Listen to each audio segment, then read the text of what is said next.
Hi, welcome to Embrace the Madness. This is Madeline, your host. If you are just now tuning in for the very first time, this is a podcast I started a little under a year ago. And really, just kind of what inspires me is how we can create this big, beautiful reality while we're here as humans.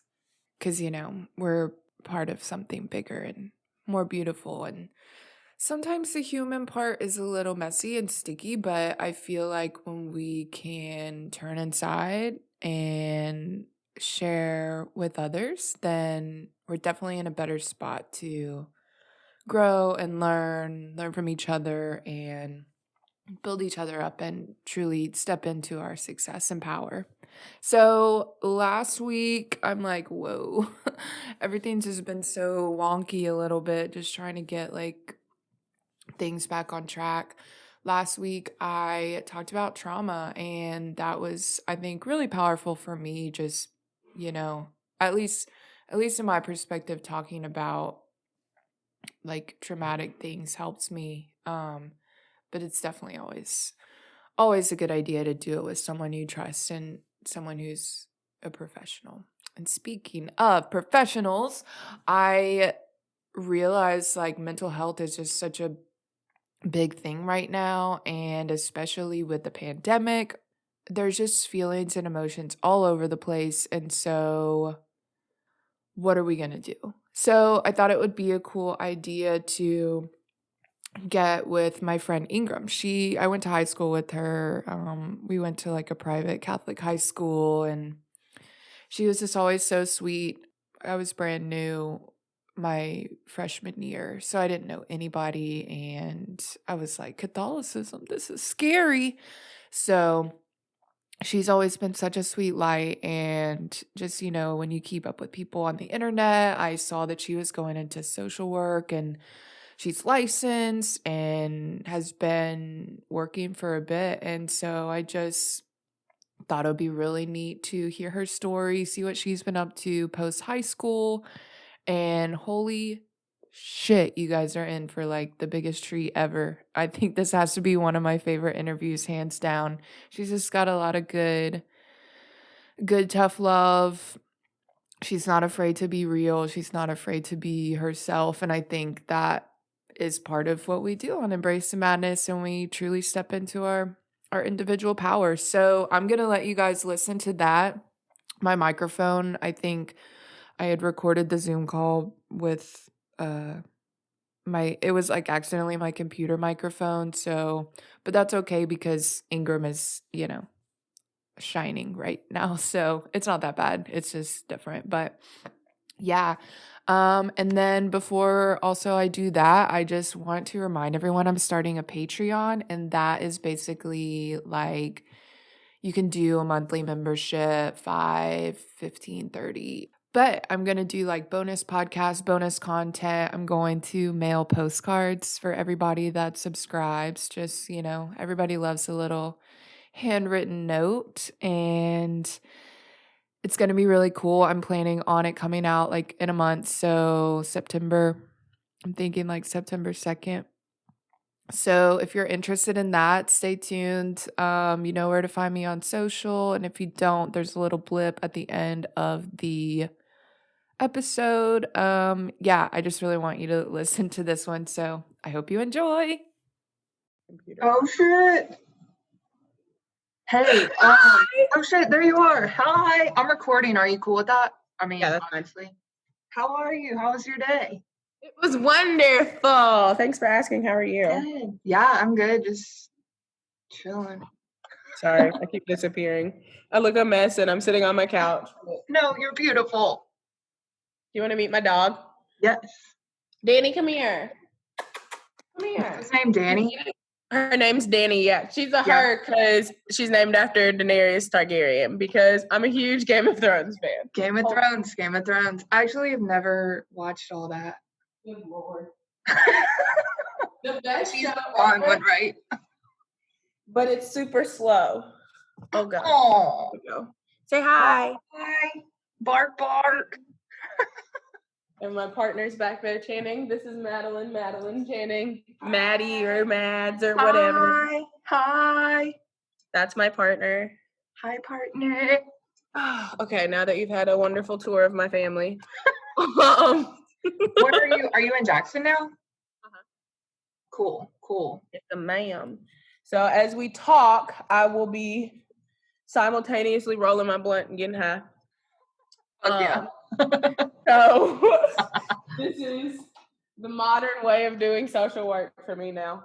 Yes. When I get home in the evenings, you definitely have to decompress after certain days.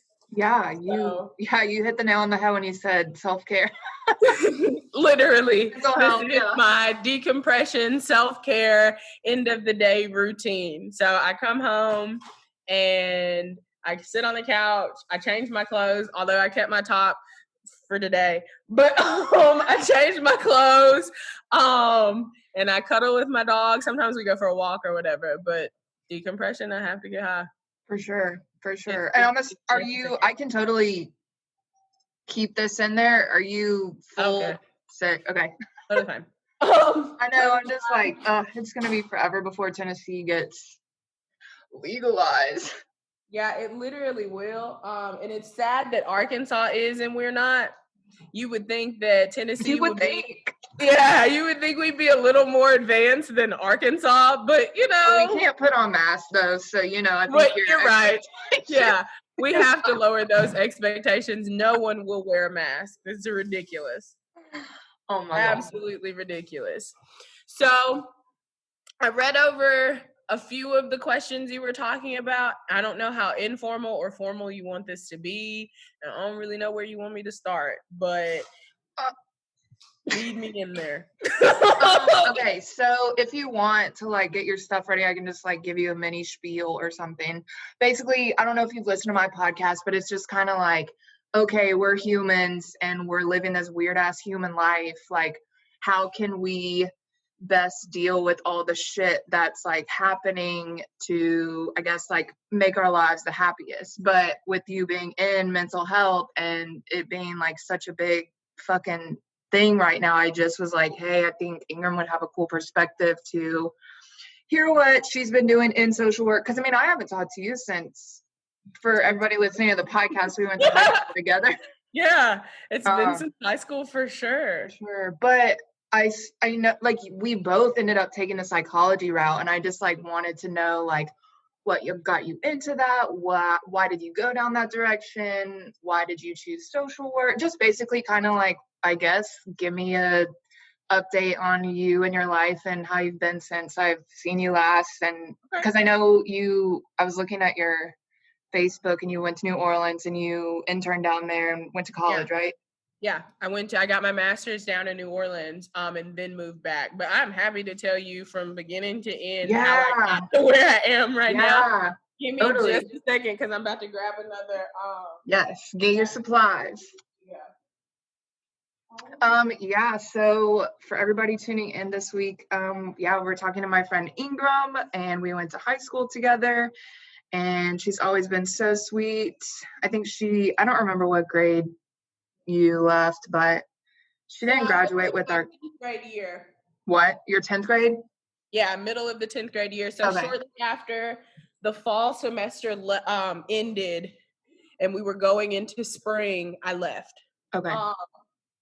Or actually, I was there for the first 2 or 3 weeks of that semester and then left because I had some issues. Yeah, I had some issues happen at Houston.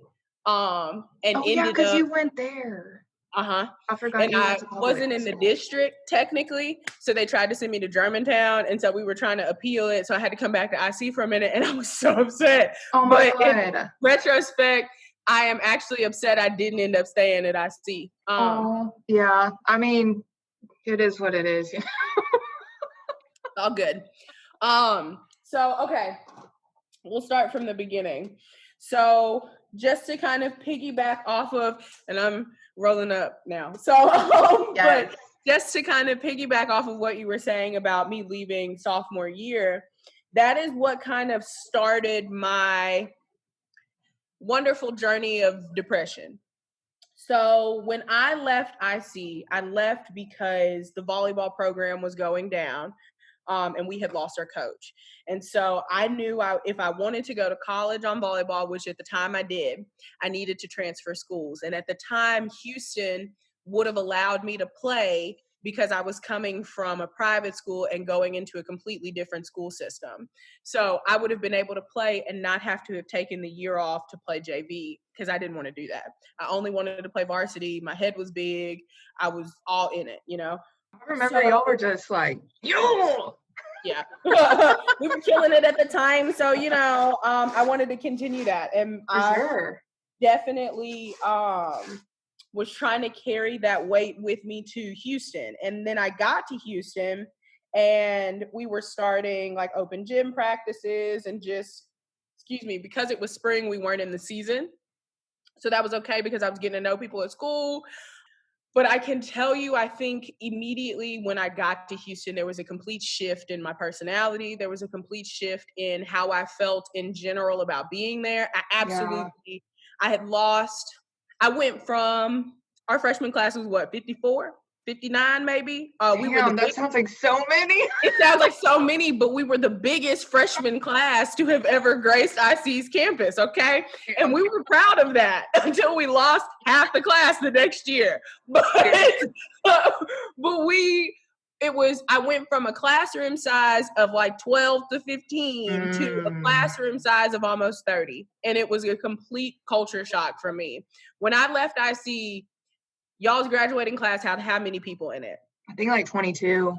Yeah, when I left IC and got to Houston, that graduating class that I went into at Houston, 450, 500 maybe. Holy shit, I could not imagine. It was the biggest culture shock I had ever experienced. Well, and it's like in like suburbs too, right? Super suburbs. So super suburbs, but kids I didn't really know how to get along with. Both black and white. I had no idea what I was doing. I wanted so very badly to, and we'll talk about this too, but I wanted so very badly to assimilate myself with the white kids, but ended up naturally gravitating to the black friends that I made. But that was something that was totally new for me then too, because look at IC and then look at Houston. Like, when did you start IC? When you were little? Oh shit. Okay, so you were like with those original. Okay, I forgot that. So I have known culture shock. Yeah, it was for sure because I have known my classmates since I was a baby. You know, that was a really weird deal for me because outside of losing the boys, that was normal. The girls, those were girls I had known. We got our periods at the same time.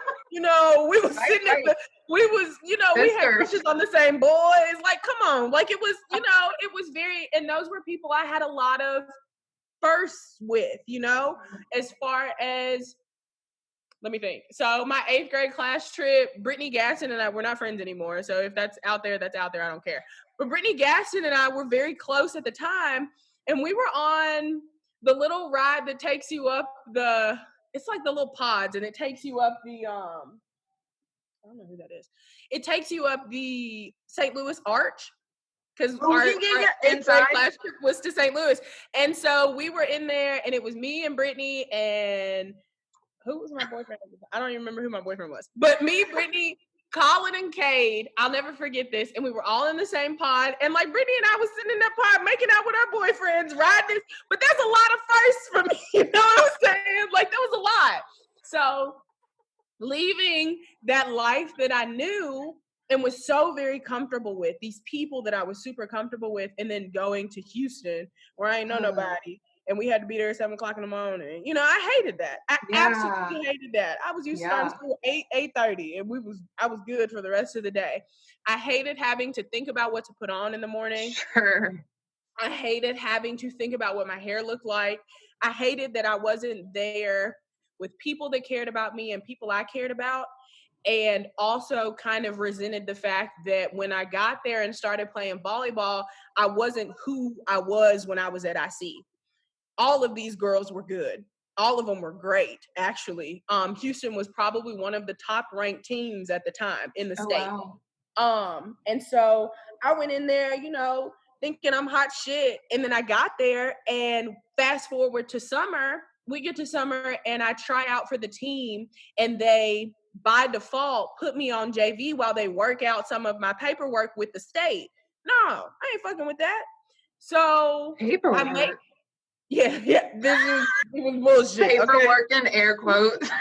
It was paperwork. No, I don't believe. I believe you didn't want to put me on your team, and that's fine. If you didn't, just say that. Right. Because I had friends out there at the time that were really kind of advocating on my behalf to kind of be like, yo, Coach Becky, you tripping. I don't really know what you're doing. You knew this girl was coming from IC. You were ready for her to come from IC. You have seen her play. You know what she can do. What the fuck are you doing? Yeah. So I feel like, I've been saying this a lot lately, but I feel like the universe and divine intervention kind of kicked in on my behalf, because I tell people I was injured my senior year. That's not true. I was actually injured going into my junior year. Oh, So no. I hurt my knee shortly after making the JV team. And you were playing on it? And I was playing on it for a minute, but then I stopped.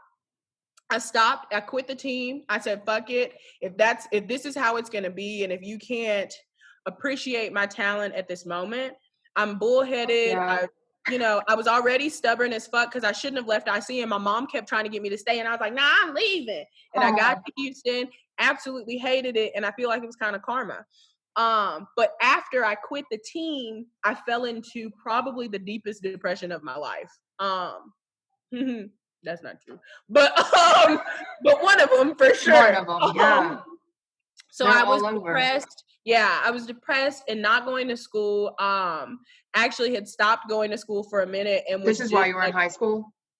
Yeah. So we're still high school, but all of this time, junior and senior year, I maybe was at school. What do you go to school 180 days? Yeah. Maybe at school 100. I'm pretty sure I was this close junior year for sure for having to repeat junior year because I was never going to school. And then senior year rolls around and I did not walk at graduation because I never went to school. Never went to school. I failed 2 of my classes my senior year and had to do summer school after everybody had walked at graduation. So I did all the things. I have to kind of rewind too again, but I did all of the things that high schoolers would do, like go to prom and shit like that, but I was never going to class. I never went to school. And during that time, this was Bridge Builders time, so I had made friends at other schools. So during that time, I was best friends with a girl named Camry Porter. And Camry and I are still very close to this day. But she and I spent so much time together that I spent most of my time out at Whitehaven. So I was always in Whitehaven and I was hanging out with the Whitehaven school kids. Like I'm always out there. I never wanted to go to school. I hated my school. There was no point in me being there. My life was in Whitehaven. I didn't give a fuck. And then going into senior year, I got pregnant.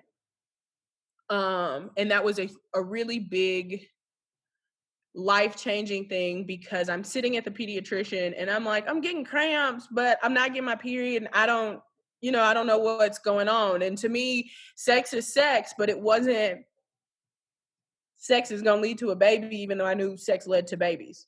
Dude, like no sexual education whatsoever. Like, none whatsoever. We were talking about and making fun.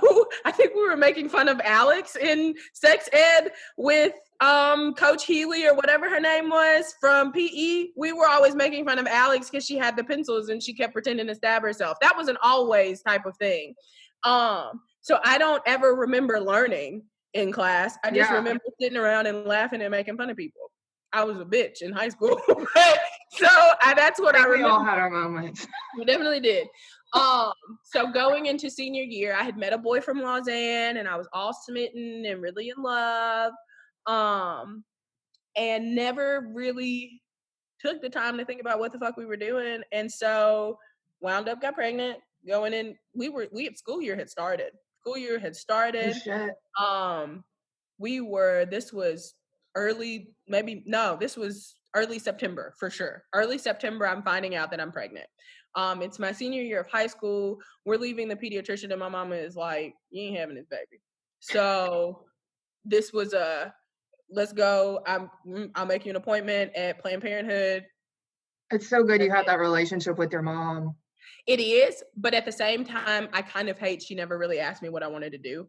That's Granted, true. That's I'm true. grateful for her taking the initiative to do what needed to be done.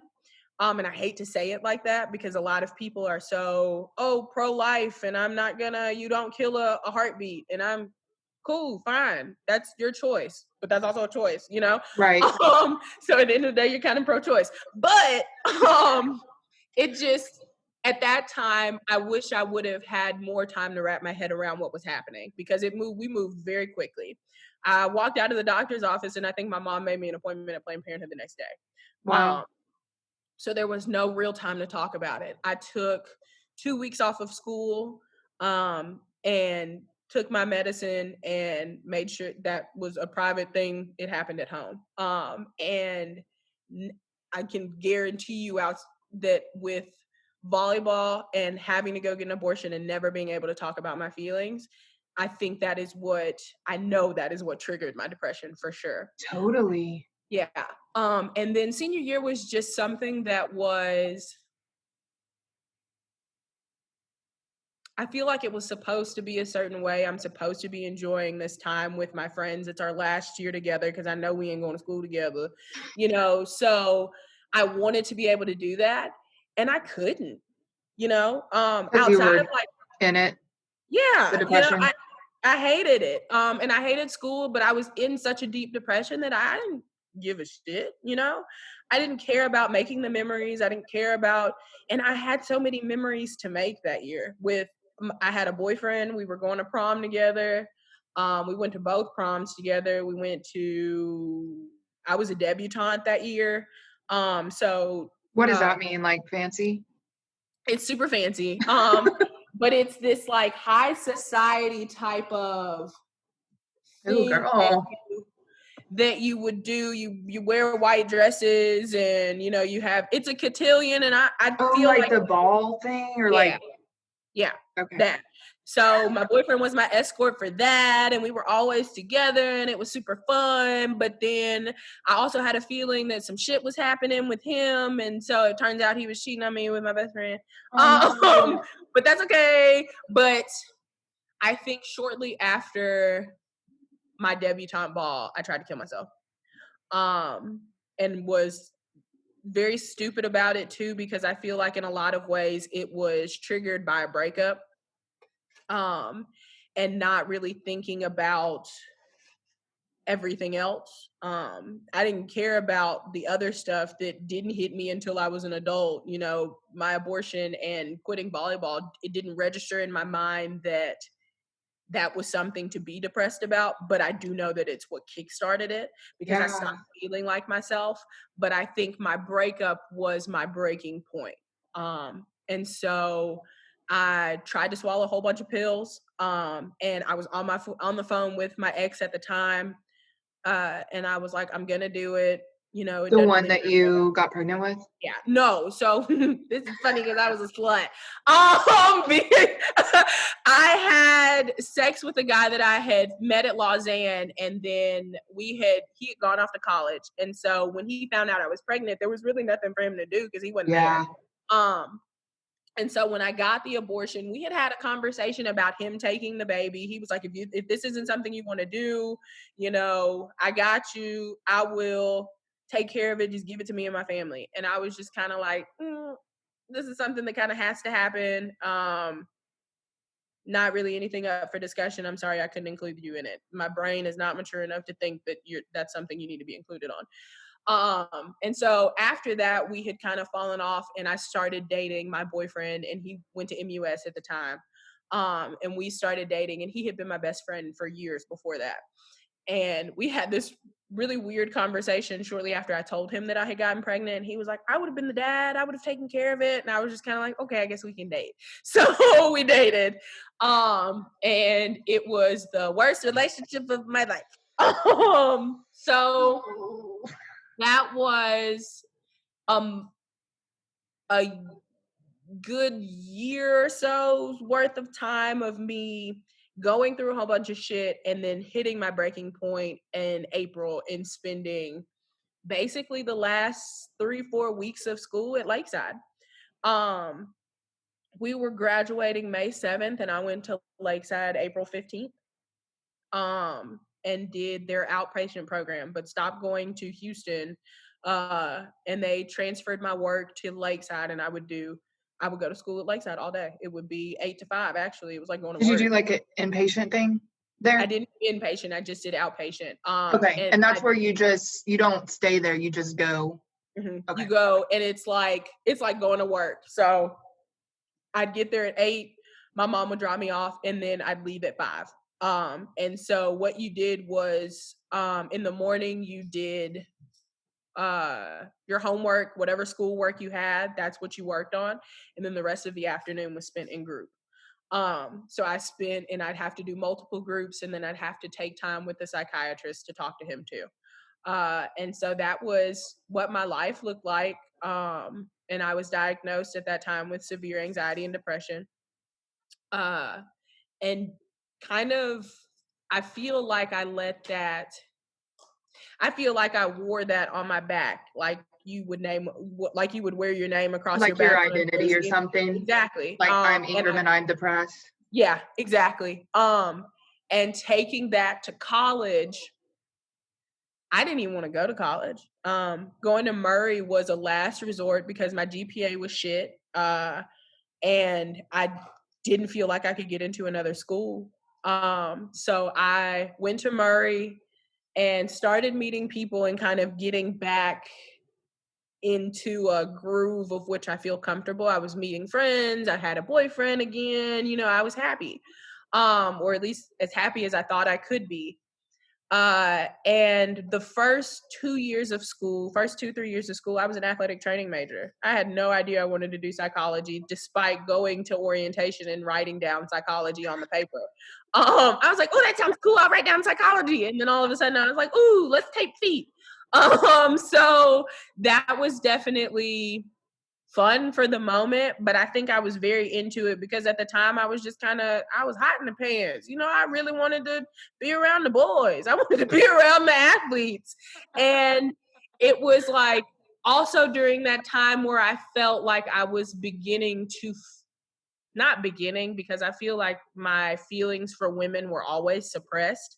But it was a time where I felt myself finally coming into my attraction to women, but not really acting on it. And so I kind of feel like I was hypersexual in a sense, because I made sure to spend as much time around boys as possible. And I feel like I was doing that to kind of hide the fact that I had crushes on people or I was interested in women at all. So let's see. Junior year of college, I decided to change my major, and I changed it to psychology.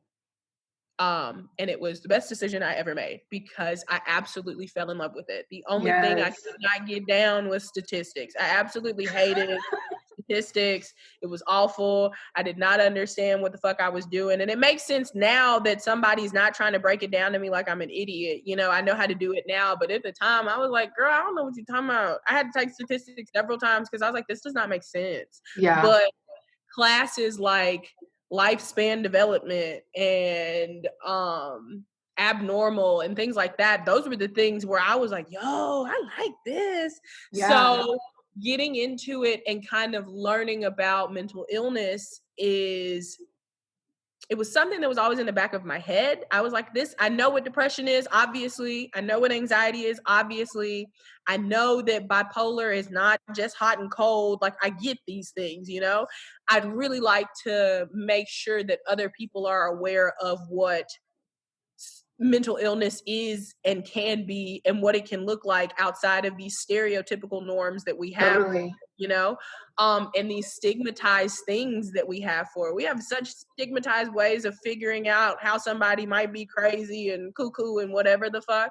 And that irks me, So that was something that at the time I was like, yo, I hate when you call somebody bipolar because I know that's not right. I hate when you call somebody a schizo because that's not right. There were things that I was like, there's something in this that I can advocate for. So I finished up that degree. It didn't take long. It took me 3 years after I finished my well, not after I finished mine, but after I changed my major. It took me 3 years to finish. So altogether it took 5 years to finish school. But when I left, yeah, I really expected it to be 6 or 7. Seriously. I really hated school at the time. So I was like, 6 or Seriously. 7, that's good. We're good. If these get degrees and I'll get out of there. So, I was good with that. And C's, in my opinion, still get degrees because it got me mine. Shit.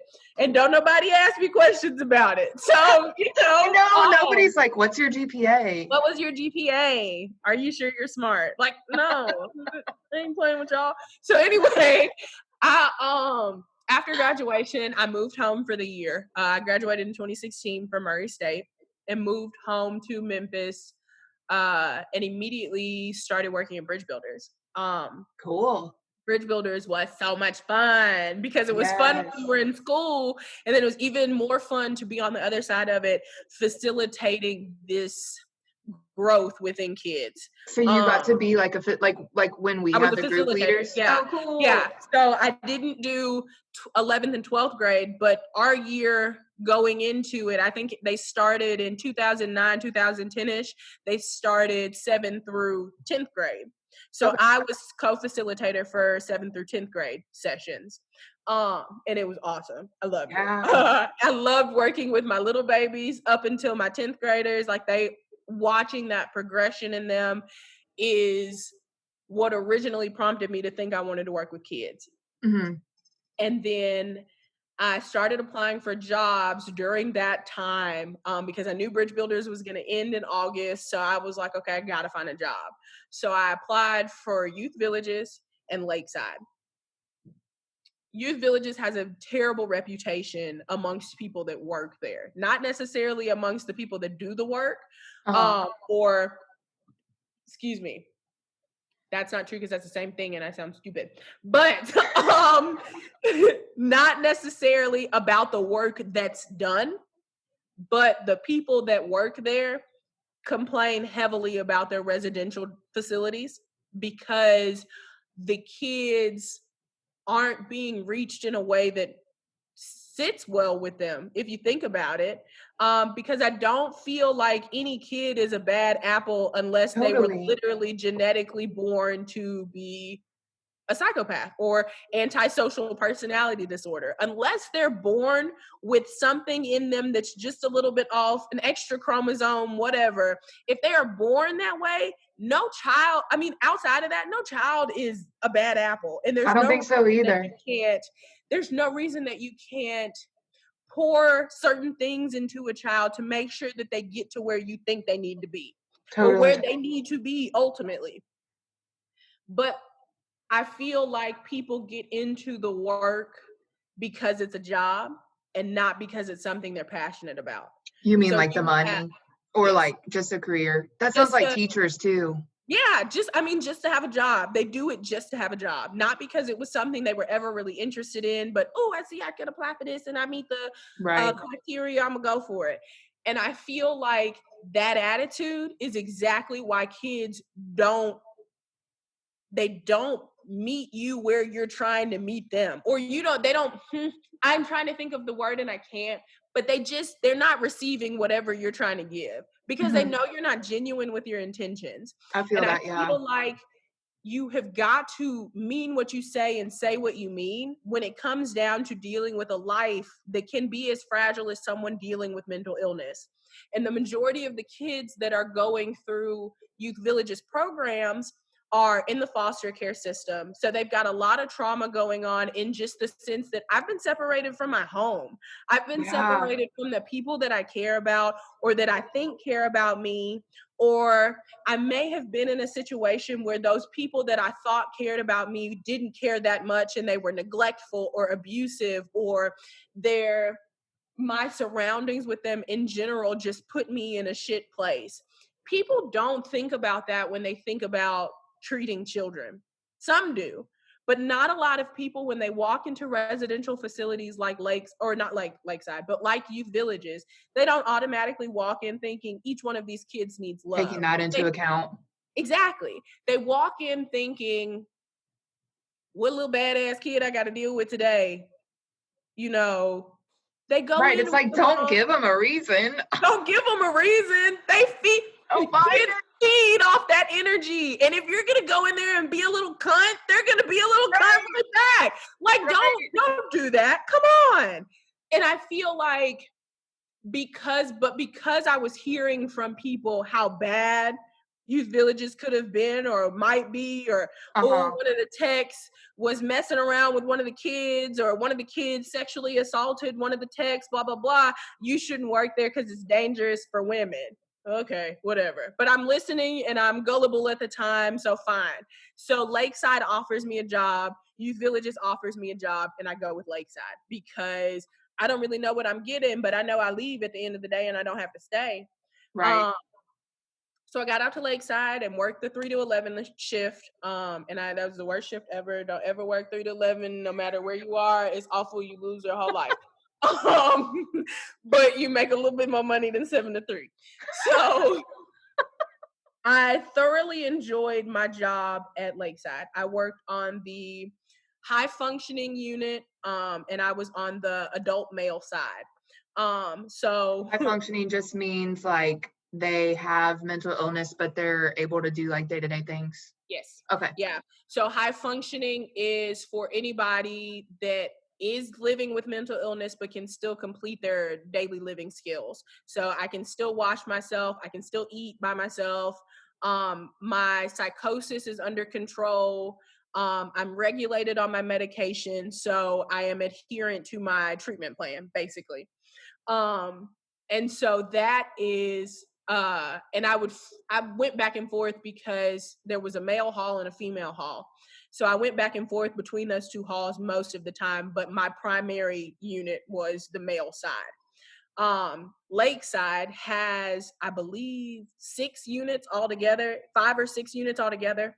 There is their geriatric unit, which is obviously it's for older people. I think they start accepting people.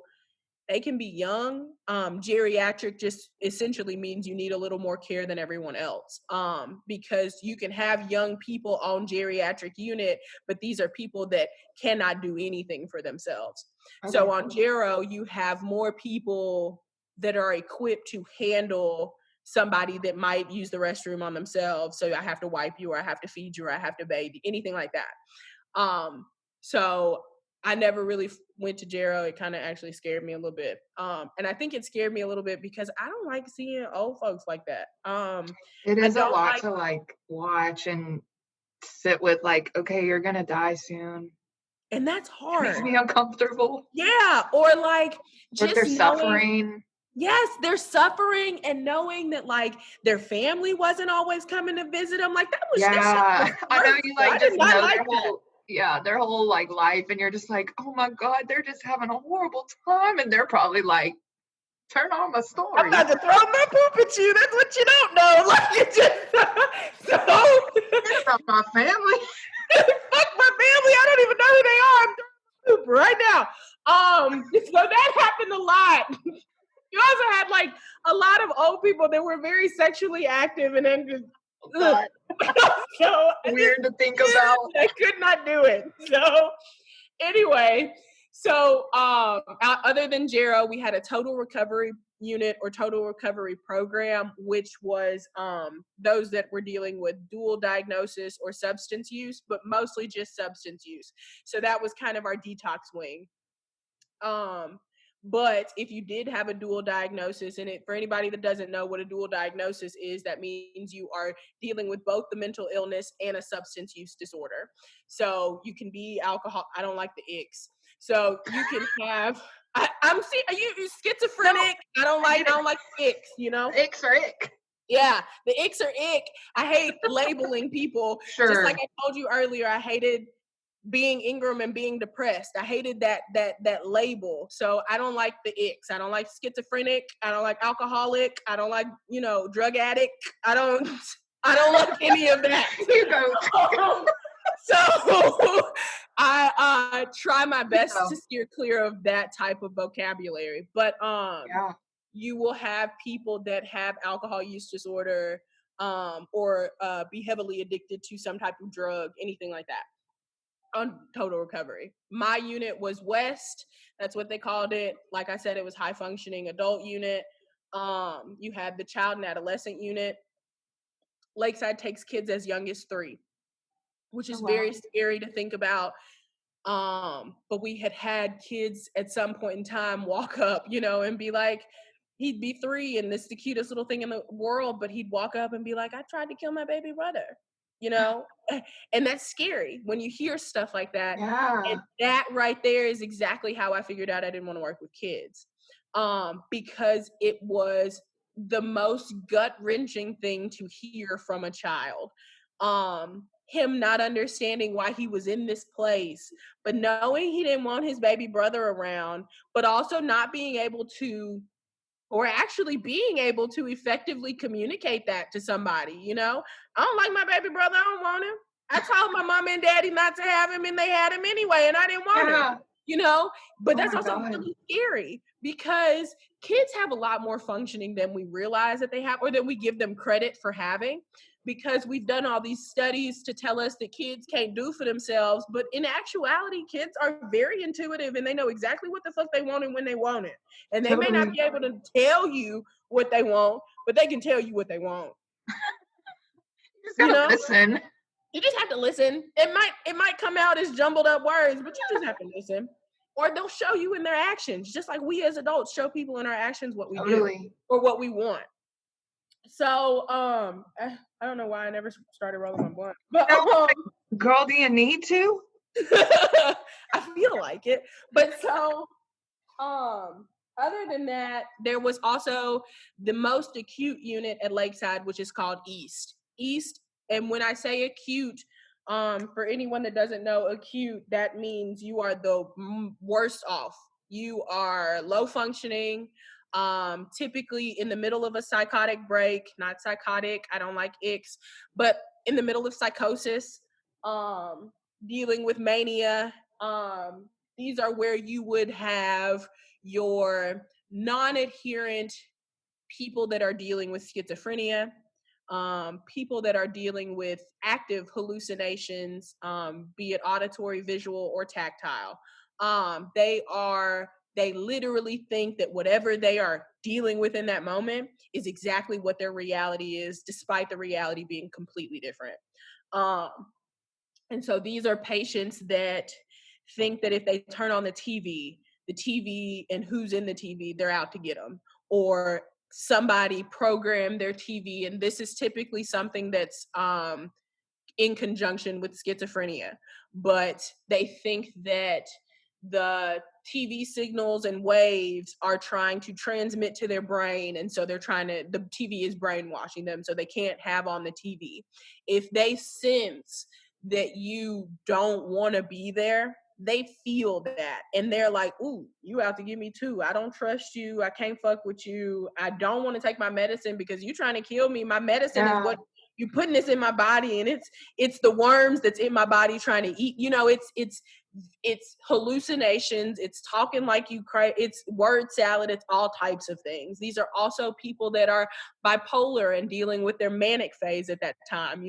So they are all over the place. They are hypersexualizing everything.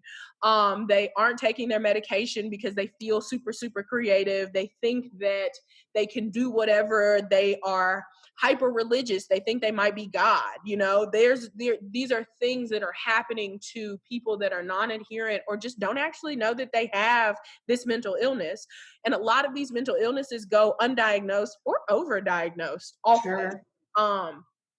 But so at that time, working in that environment, obviously I didn't like being a tech, and it wasn't just because I wasn't making the money. However, techs do become very involved with their patients because they see them on a daily basis. And if you're at Lakeside, you can stay for as short as 3 days or as long as 60. It just kind of depends on how your insurance works, and it kind of depends on how you're doing as far as treatment is concerned. But a lot of these moments were moments getting to know patients, and patients almost like becoming family. They were there so often. We had a lot of people that we like to call frequent flyers that were there every month. You know, I'm gonna come here, detox real quick, and be right back out on the street doing the method I was doing before. I'll be back in a couple of weeks. See y'all then. You know, that is literally how a lot of my patients were. You know, they didn't care really about the recovery. They cared about getting high and then coming back down and then get high again. But at least they knew how to do it, and they knew how to do it safely. They knew how to go through withdrawals and things like that safely. Um, and at the time, I didn't know what harm reduction was, so I didn't know how to be talking to them about stopping or lessening what they were doing. I just knew they didn't need to be doing the drugs they was doing. Wait, what is harm reduction? Harm reduction is what you use when you are dealing with someone that has a substance use disorder. It's what you can use when you can tell they're not totally ready to quit, but they are on the right path to doing so. So harm reduction in let me think. With like smokers. So you would also call that a smoking cessation, like tobacco. We're trying to stop you or cut you back from doing it. So harm reduction is having this conversation where we're talking about you smoking and you tell me that you can go through 2 packs in 2 days. And so instead of telling you to just cut it out cold turkey, let's maybe talk about doing a pack and a half instead of 2 packs, and let's see how that works. So let's do a pack and a half every 2 days, and then you tell me how you start to feel. And then in a week we'll revisit, and we can maybe talk about cutting it down to a pack every 2 days instead of a pack and a half. And then as we continue that, we'll continue to lessen the amount that you're taking or doing or smoking or whatever. So that is typically what harm reduction is. It's having that conversation and reducing, but reducing slowly so as not to harm them. Yeah, it kind of seems like you're like kind of giving them that control and that power to empower them to like, that's cool. I like that. Exactly. And that typically tends to hold better with patients and clients that are going through a detox period. It works a lot better because they feel, just like you said, they're in control of what they're doing. You can't tell somebody that's addicted to something to just stop. That's not how it works, because at the end of the day, I'm an autonomous being and I have control over everything that I do. So if I'm gonna stop, bitch, I'm gonna stop when I want to stop, okay? Not because you told me to. All right. So that's definitely something. I just want to smoke one right now then. Right now. Don't fucking bother me. I said I want to smoke, so I'm gonna smoke. Okay. So, you know, that's a great way of, no, I don't want you to make changes. No. I was like, is that mine? No, it's mine. I'm on my work computer because my computer is a little bitch. So anyway, I worked really closely while I was out at Lakeside. I worked really closely with the social workers. You are almost like a team. You are constantly working with the psychiatrist and you are constantly working with the social workers, because social workers are who are there to help discharge. They lead groups because the psychiatrist, if I'm being real with you, if you are ever in a treatment facility or a behavioral health facility, the psychiatrist come to see you about once a week. They are not there to talk to you. They are not your friend. They don't really care. I really hate to say that, but psychiatrists are some of the coldest people I have ever met in my life, because they're probably like the more like sciencey, like maybe like the medical, like, you know, the doctors that don't really like know their emotions. You hit the nail on the head with it. They are extremely sciencey. They really only care about diagnosing and medication. That is it. What are your symptoms? Oh, okay, this would probably best work with this medication. You take this, I'll see you again in a month. Okay, cool. Like, there is no conversation about it. So when you're talking to a psychiatrist, you can say, I'd be sad and I'd be crying and I don't really know where it's coming from. And they're going to treat the sad and the crying, but they're not going to pinpoint exactly what's causing you to be sad and you to be crying. They don't care about that. So the medication is what you're supposed to be taking in conjunction with going to see a therapist, a psychologist, an LCSW, an LMSW, anybody with the right credentials to do therapy. Right. Because they can't write you medications. They cannot write prescriptions. And I think a lot of people also have that confused because they think that psychologists write prescriptions, and they do not. Psychiatrist sounds like I write medications. I'm sorry. It sounds like it. I don't know what part of the word sounds like medicine, but it sounds like medicine to me. Maybe the trick. That's how I remember it. But psychologists are just there to help you figure out a treatment plan so that you can better gain control over your life. And during that time, if you're taking medication, they're supposed to work together, because nobody is supposed to be on medication for the rest of their life unless they are dealing with a mental illness that they don't necessarily have control over. Right. Schizophrenia and bipolar are medications that you have to take for the rest of your life. You have to.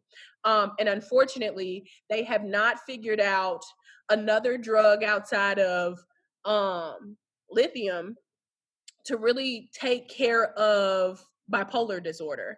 Bipolar disorder works in conjunction with a whole bunch of other medications besides lithium, but you still have to have a crap ton of medications. And those medications tend to dull the senses, which is why you always find a lot of people, like, perfect example right now is Kanye, saying that they don't want to take their medications because it stifles their creativity. That manic phase that they're in is that creative phase. Oh man, you can come up with some brilliant ass shit when you're manic. You really can. But it's also 9 times out of 10 a project that you won't finish. Most projects are not finished. Anyway, back to what I was saying before. Sorry to get off. No, girl, I love all of these things. That's great, because I love to talk. But so after kind of working side by side with the social workers, at some point in time, it just kind of hit me that they do exactly what I want to do without going to school for clinical psychology, without going to school for psychiatry, anything like that. They do exactly what I want to do. So I'm going to go to school for social work. So I decided to go. Real Go ahead. quick, I know you were kind of talking about the differentiation between at least a psychiatrist and psychologist. What about what specifically differentiates a social worker from like a psychologist? Like, aren't they just like kind of facilitators, like providing resources for? Or I mean, so I just Okay. want to know No, you're doing differentiation. a really good job of explaining it. That's why I'm smiling.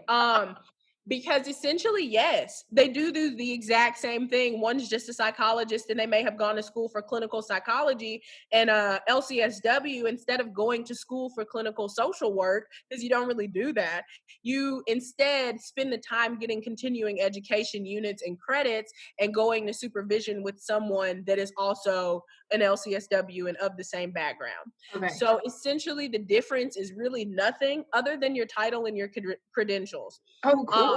And So how you can long still, Go sorry. ahead. Oh, I was No, going you're to say, fine. and you can still provide like therapy and counseling. Yes. Okay, Yeah. cool. So, and that's why I wanted to get into social work, because with social work, there's a very broad spectrum as to what you can treat and what you can do. And so you could literally be a social worker for dogs, or you could be a social worker for kids, or you could go to the hospital and be a social worker, or you could be an admin like social worker and work in HR. I mean, there's a broad list of things you could do with social work. And so there's no real limit to it. You can go into forensic social work and become an expert witness. You can do all of the exact same things that a psychologist does, basically. Cool. It's just a different amount of years in school, a different major in school, obviously, but also the time that you spend outside of getting your master's as a social worker is time that you spend dedicating to clinical work. So overall, I think reaching LCSW status takes a little bit longer than finishing a clinical psychology program. I'm trying to think. Clinical psychology, you would go to school for, like you would be going for your master's. It's the same thing. It's like a master's program. But when you finish with that, you're a psychologist, versus when you finish with your master's, you then have to jump through all of these hoops to become a social worker, like a real social worker. You graduate, and I am a master of social work. So yeah, I got my master's in it, but now I have to go and get approved by the board, just like anybody else would, in order to treat somebody. But I have to go and get approved by the board. And then I have to sit for my licensing exam. Once I get my license, I then have to start logging how many hours I work in a clinical setting versus a non-clinical setting. And then I have to log my hours as to how many hours I get by going to see or going to clinical supervision. And then once I've worked 5,000 or so hours, Holy shit. then this is a lot. I mean, Once understandably. Yeah. But once I've worked these 5,000 hours in this clinical like setting, then I can sit for my LCSW exam, but I have to study for it. So I have to study for this LCSW exam, and then I sit for the LCSW exam, and then I can't go back after that. Once you're an LCSW, you're an LCSW. All you're doing is paying your dues. But you have to go through the hours, go through the supervision, go through the training, just like any credentialed person would do, go through all of that time, and then you're complete. You graduate from clinical psychology program, and I'm sure you would sit down for a test to take to truly become a clinical psychologist. But you're a clinical psychologist, so you could easily start working with patients.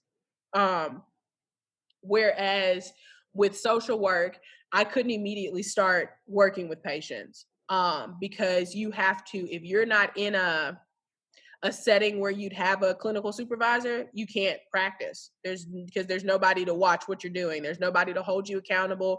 There's nobody for you to consult. There's nobody for you to have your back. If you fuck up, you fucked up. If you told a patient that they could do this and they really couldn't do it, or you misdiagnosed them, but that's your ass and your license, Yeah. and now you getting sued for malpractice because you fucked up. Was treating people when you wasn't supposed to be treating people. So I don't really know why I picked something as grueling as social work, but I am grateful that I did. For sure. So after deciding that I wanted to become a social worker, I immediately jumped into the idea of going to Tennessee State. And I really wanted to go to TSU because it was an HBCU. And because I spent my life at PWIs, I really wanted to go to an HBCU. For anybody listening that doesn't know what these acronyms are, PWI is a predominantly white institution. And HBCU is a historically Black college or university. I really, really, really wanted the HBCU experience because I knew it was a little bit different than PWIs. And I wanted TSU because it was close to home. And then I found out about Southern, and their Southern University at New Orleans, there's a difference. But Southern University at New Orleans is in New Orleans, whereas Southern, the original Southern University and not a branch of it, is in Baton Rouge, Louisiana. So they're just down the street from each other, but two totally different places. Not really, because they're the same school, but still. So I went to visit TSU and was super uncomfortable. And I feel like I should have listened to my gut at that time to tell me that I didn't want to go to TSU, but I held on to it. I held on to it real tight. So then I went to visit Southern and fell in love with the city. Obviously, it's New Orleans. Fell in love with the city, fell in love with the school. Went back for Jazz Fest in May of 2017, and knew I was going to school there in August. That was it. I went for Jazz Fest. I was like, "Ooh, I love this city. I love the food. I love the people. I feel like I'm home. This is the greatest place on the planet." And I knew I was going to Southern from there. And so I got to Southern. I moved into an apartment. I was living the life in New Orleans. I thoroughly enjoyed my experience there.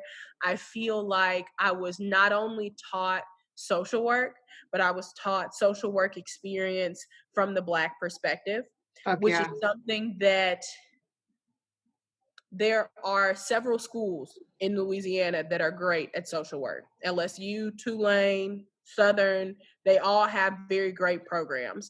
But I can guarantee you the education that I got at Southern is hands down way better than Tulane and a hell of a lot better than LSU. And I say that because they not only taught me the book, they taught me how to connect with my patients, with my communities that I was working with. It wasn't a research-based type of program. Tulane is very research-based. They want numbers and statistics. No, I want to know the people. I want to know. And at the time, I was learning about the New Orleans community, which is why I feel like I have such a strong tie to it, and I want to be back there so bad.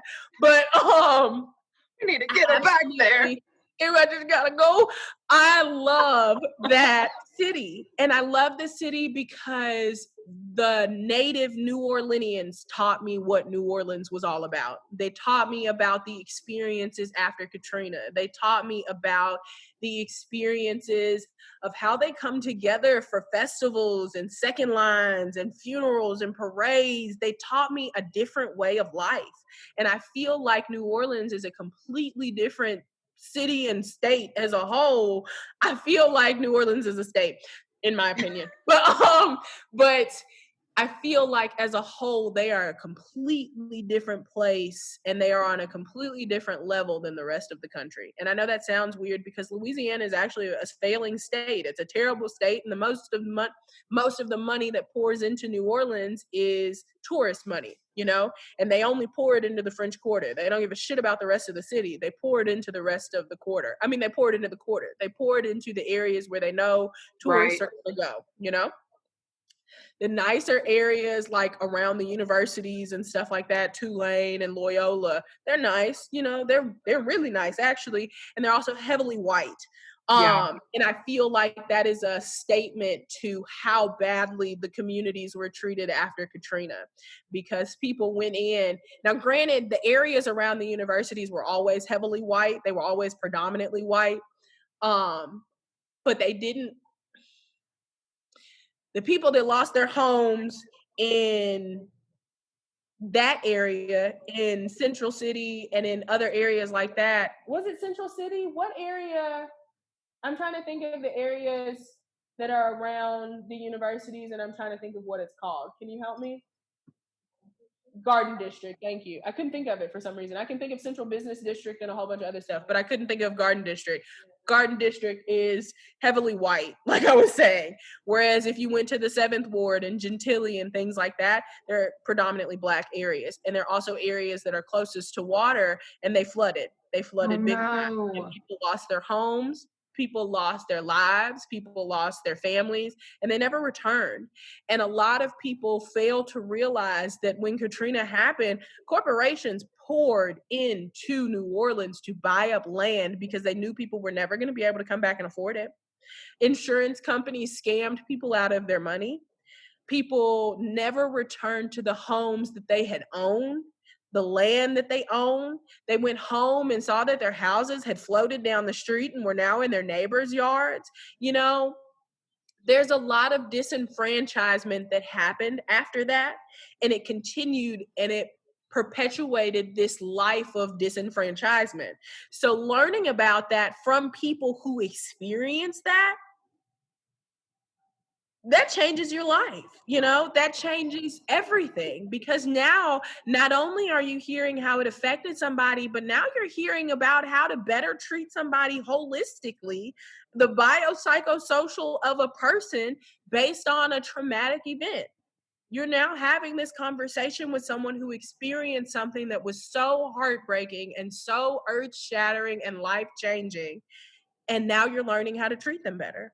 You're learning about the bio, you're learning about and when I say bio and when I say biopsychosocial all together, that's the biology of someone, that's the psychology of someone, and that is the sociology of someone. That is how they move as a social creature, and how they identify the communities that they are in, the people that they feel most comfortable with.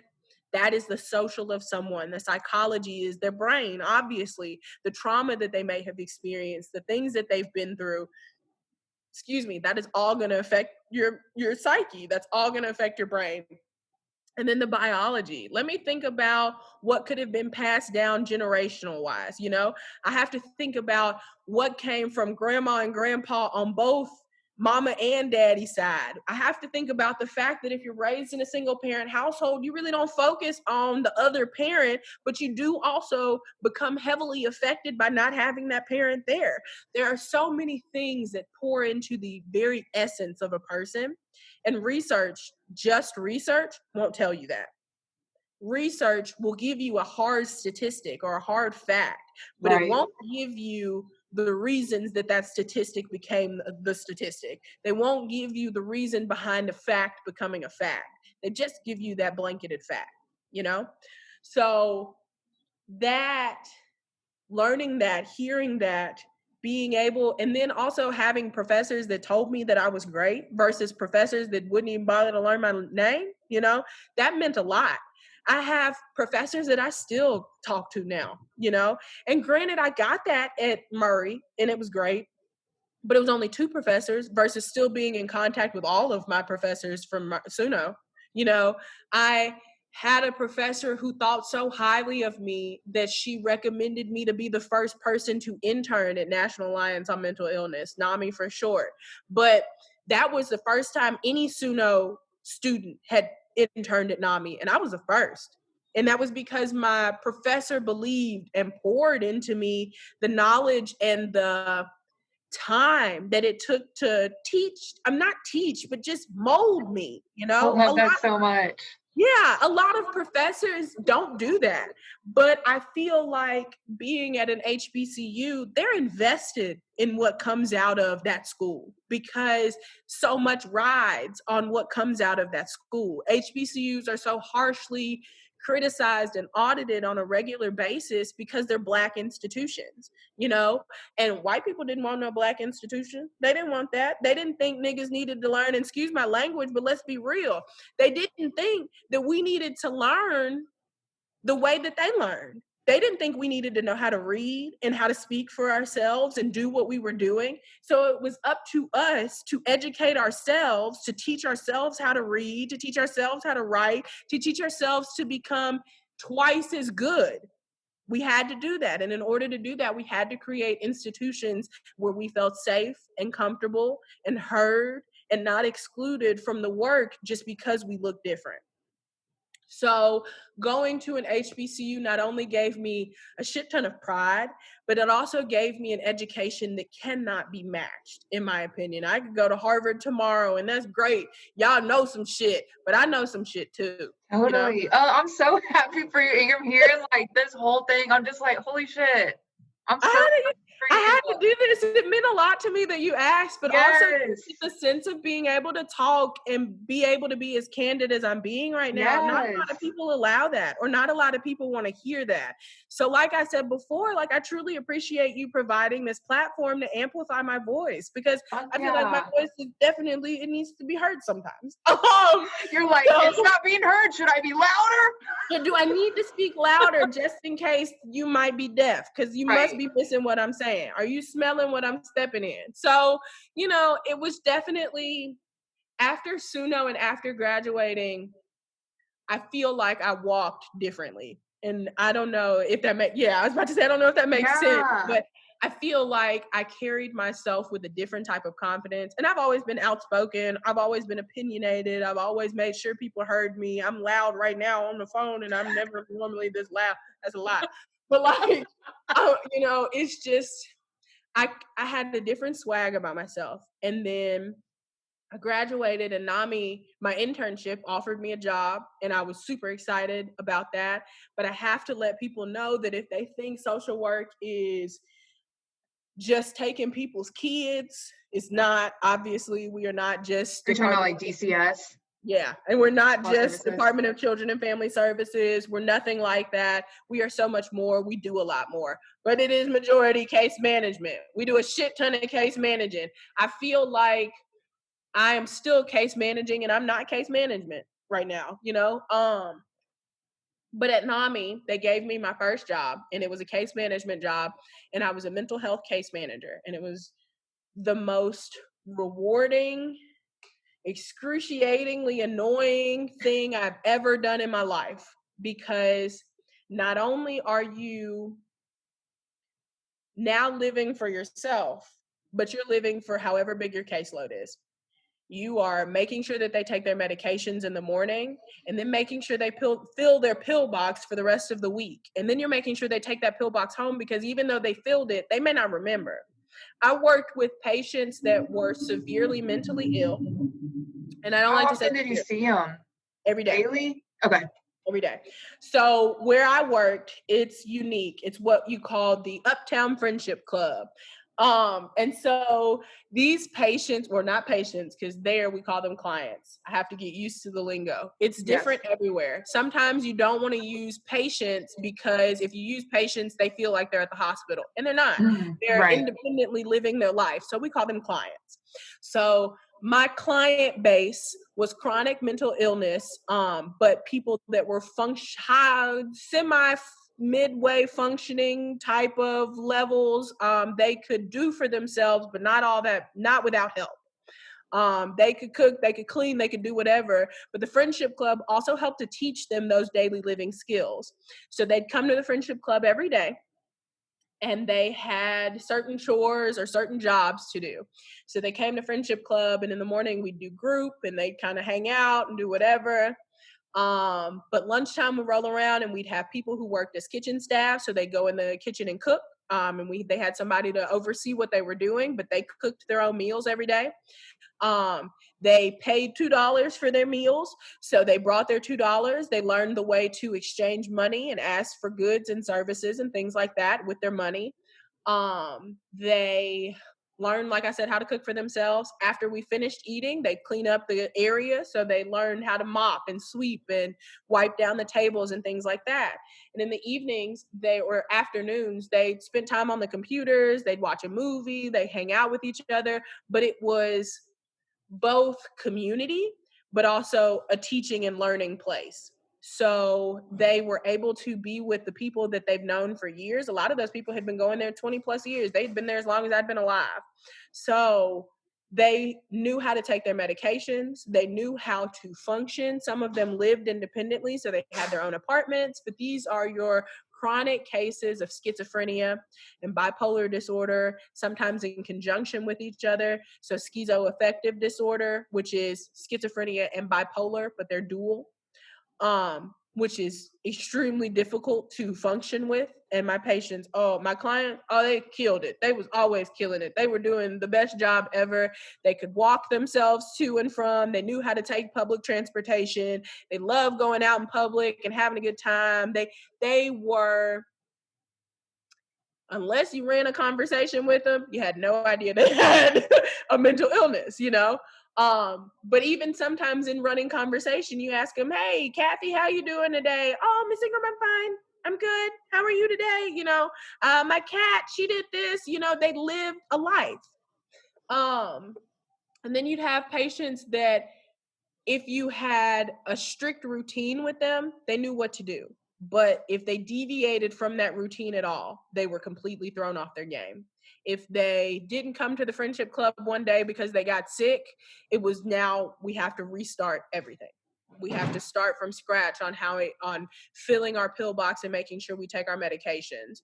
Or we have to start from scratch on making sure that you go home and bathe. A lot of my clients, they smell terrible because they didn't know how to go home and bathe. Or if they did, it was spot clean. I don't really know what I'm doing. I had a client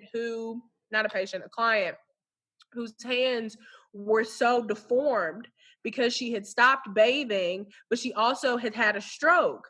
But because of how built up the dirt and things were on her hands, she couldn't really move her hands. So she had limited mobility in them. And most of it was because of the stroke, but a lot of it was because of how over time she just hadn't been taking care of herself. So over time they begin to build up and they get stuck in certain positions or certain ways, or her nails were super long and dirty. It was always like that. But boy, was she was a feisty one. She was my favorite. But she smelled really bad. Really, really bad. And I don't want people to think that when we talk about mental illness or we talk about those that are suffering from a mental health type of disorder, that it's not okay to make light of certain situations, because it's not something that's a death sentence. And I think that's important for people to know, is that even though we're dealing with something we can't see, it doesn't mean that anything negative is about to happen.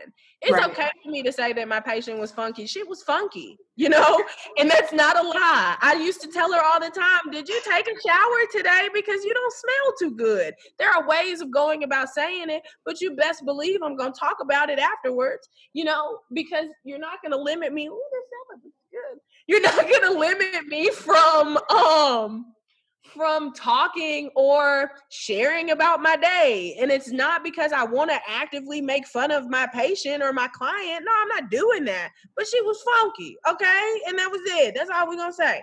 So I don't ever want people to think that when I talk about my patients and I laugh afterwards, it's because I'm laughing at them. I'm not. I'm not laughing at them. I'm not laughing at the fact that she can't really take care of herself in the way that she needs to. But I am laughing at the fact that 9 times out of 10, she was a funky lady, and we used to talk about that, and that's okay. That's okay.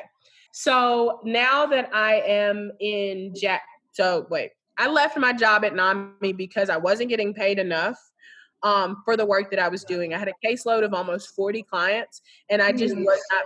Yeah, I wasn't making enough money to be living for the people that I was living for. I had to make sure they made it to their appointments. I had to make sure that I had to put them in my car in order to do it. I took them for their biweekly injections. A lot of people were on injection type medication for schizophrenia or for whatever mental illness they were dealing with at the time. And sometimes injections are easier for people that are non-adherent with their medication. So I took them for injections. I ran the friendship club on a regular basis because shortly after I started my job, they got rid of the majority of the staff that worked with me. So if you didn't have a license or a master's, you were out.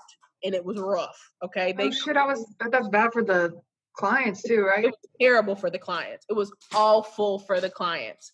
So that was if you hear any ruffling or loud plastic in the background, my dog just got hold of a water bottle. And those are her favorite things.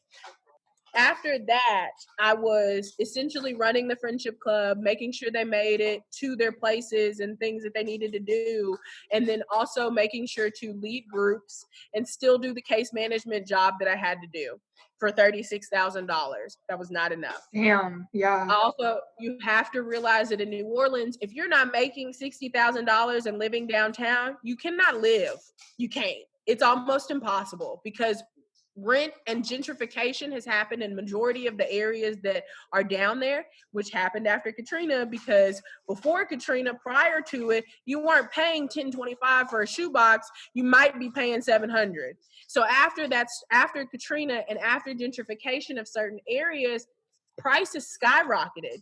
You started seeing different people and you started paying a lot more to live where you were living. So my rent was $10.25 and I'm bringing home $12.95. I have $200 till next week or till the week after next.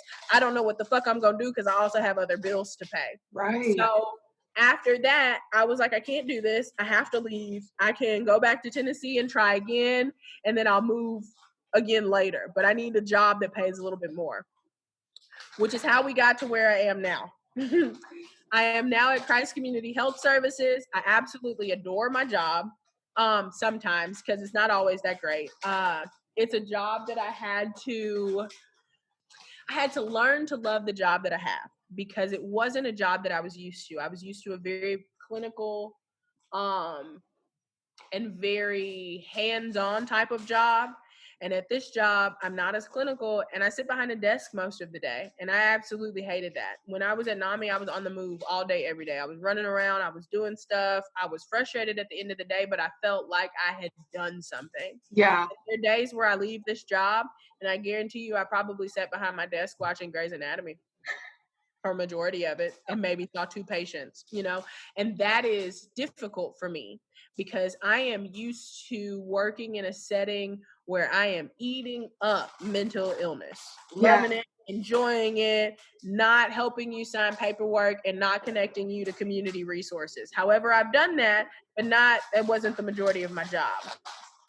However, I just acquired a new program, so I will now be managing the Ryan White program. And for anybody that doesn't, and you're not really supposed to talk about it like that, but it's not like folks would know my patients, so it doesn't matter. But Ryan White, for anybody that does not know, is case management services for the HIV and AIDS population.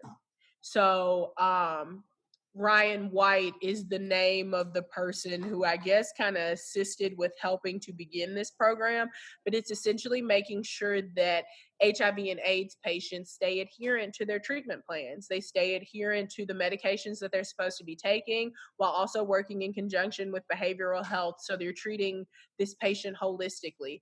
And for a lot of patients, it's kind of assisted them with living a longer life or living a life that has a little bit more quality to it. Totally. Because you are assisting them with getting all of their medications for free or for a discounted price. You're making sure that they talk to somebody about the stuff that they may be dealing with or experiencing. Some Ryan White programs assist with housing and things like that. And you obviously are not supposed to discriminate against the people that you house or rent to, but you can run into some issues if having to disclose that you're a Ryan White participant. And some people do, because since it's a program and they're paying the rent, you have to disclose that you're a part of a Ryan White program. And for those that may or may not know, if they do know that it's someone that's living with HIV or AIDS, they can make it hard for you. So Do you think that's coming from like assumptions about that community versus like absolutely. actually like something actually happening? Absolutely. And we have to know that like the LGBTQ community has been chastised and demonized in a sense, but it's been that way for years. When Totally. HIV and AIDS first became a thing, they thought it was only exclusive to gay people, and for a while it was called something that had to do with gay people. Like it had gay in the wording of it until they changed it to HIV and AIDS. It was called G something. I don't remember what it's called, but it's something that's stigmatized, and so you think that when you hear HIV and AIDS, most people automatically, because of stereotypical bullshit, jump to think that someone is gay, not an intravenous drug user, not somebody who may have contracted it in the womb. None of that goes through somebody's head. Oh, I'm thinking prostitute when I hear HIV Right. and AIDS. I'm thinking gay, and I'm thinking that you just disgusting and nasty. And if I sit on the toilet after you, oh my God, I'm gonna wind up dead the next day. People are so fucking ignorant. But like Seriously. that's literally what a lot of, and it's the same with not exactly the same, but the same in a sense with mental illness, because with my internship, I worked with NAMI. I worked for their homeless shelter. So NAMI in New Orleans is super unique in a sense because they house chronically homeless and chronically homeless and severely mentally ill women. And if you are trans, you can also be hired. I mean, not hired, but you can also be housed there as well. But it's a long-term residential not treatment, but facility. It's a long-term residential facility. You can stay there for as short as 3 months or as long as a year. And it's really just to help you learn how to transition from chronic homelessness to now self-sufficiency, taking care of yourself. So it's something that was super beneficial and helpful to the community, and it was needed because it was taking women off the streets, getting them clean, and getting them housed. But because they were coming from NAMI, National Alliance on Mental Illness, through a lot of the programs, this was the correlation I was trying to make.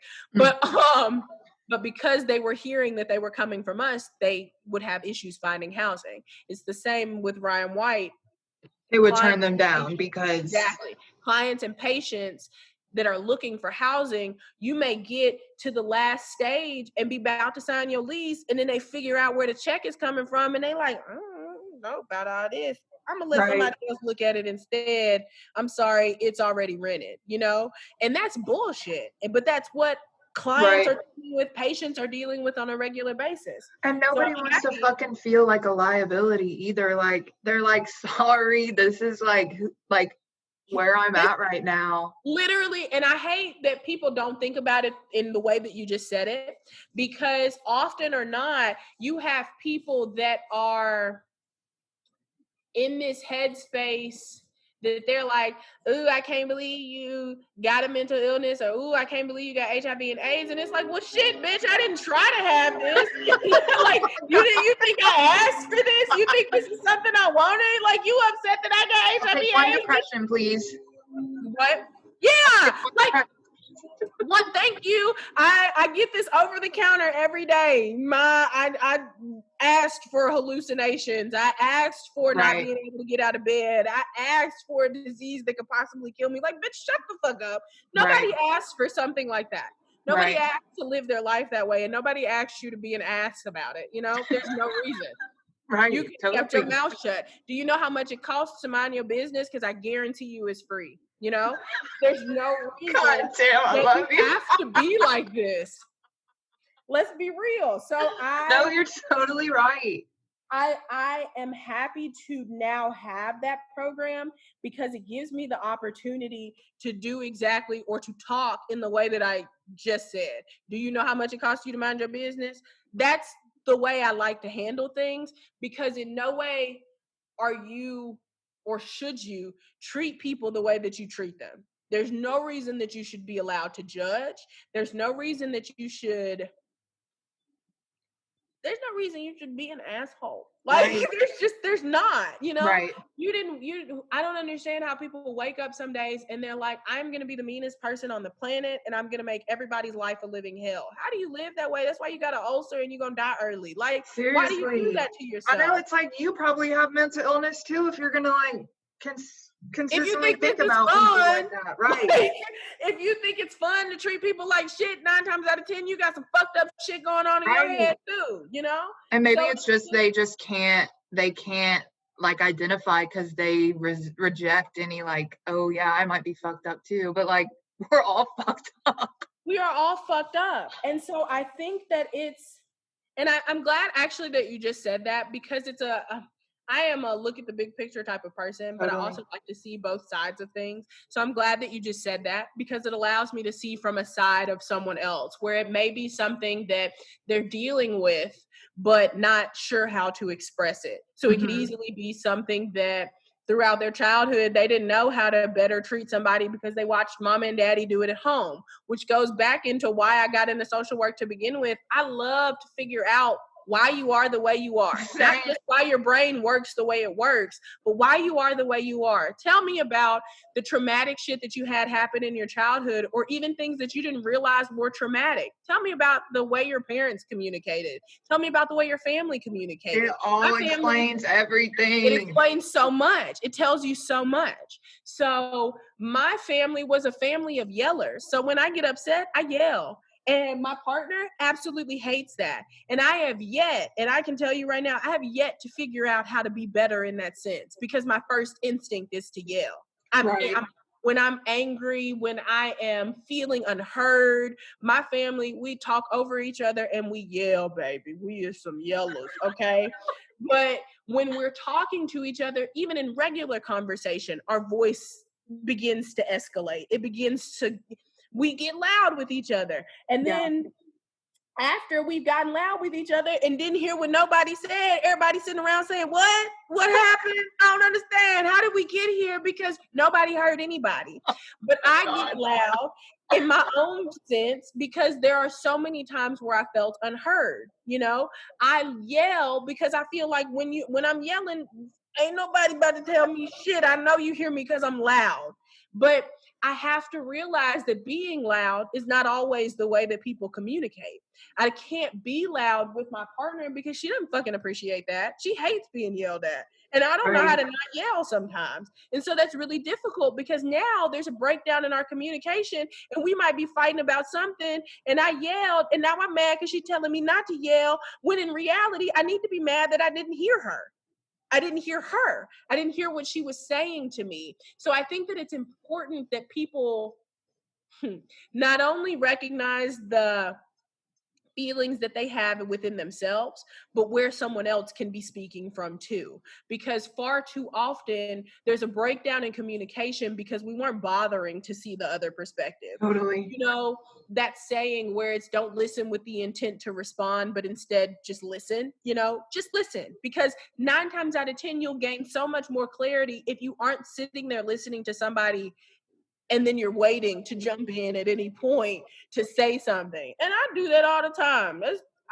That's why I'm going to law school. It's the lawyer in me. I'm ready to yell objection because no, bitch, you're not. No, you're not right. So like, I'm ready for all of that. But at the same time, I have to realize that before I get in a courtroom, I need to know how to communicate with other people. And that means I need to listen. And I struggle with that.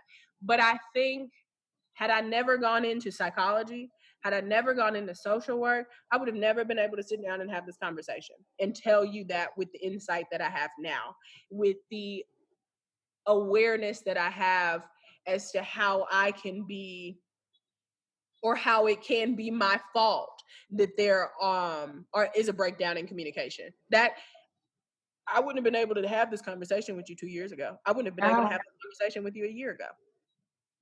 I am grateful for what I'm learning in the fields that I'm in because it gives me the ability to understand that obviously all of our experiences are different, but they bring us together in a really beautiful way because it allows us to learn. And I think my biggest turn on in the world is learning. Like, I love learning. I love learning something new about somebody.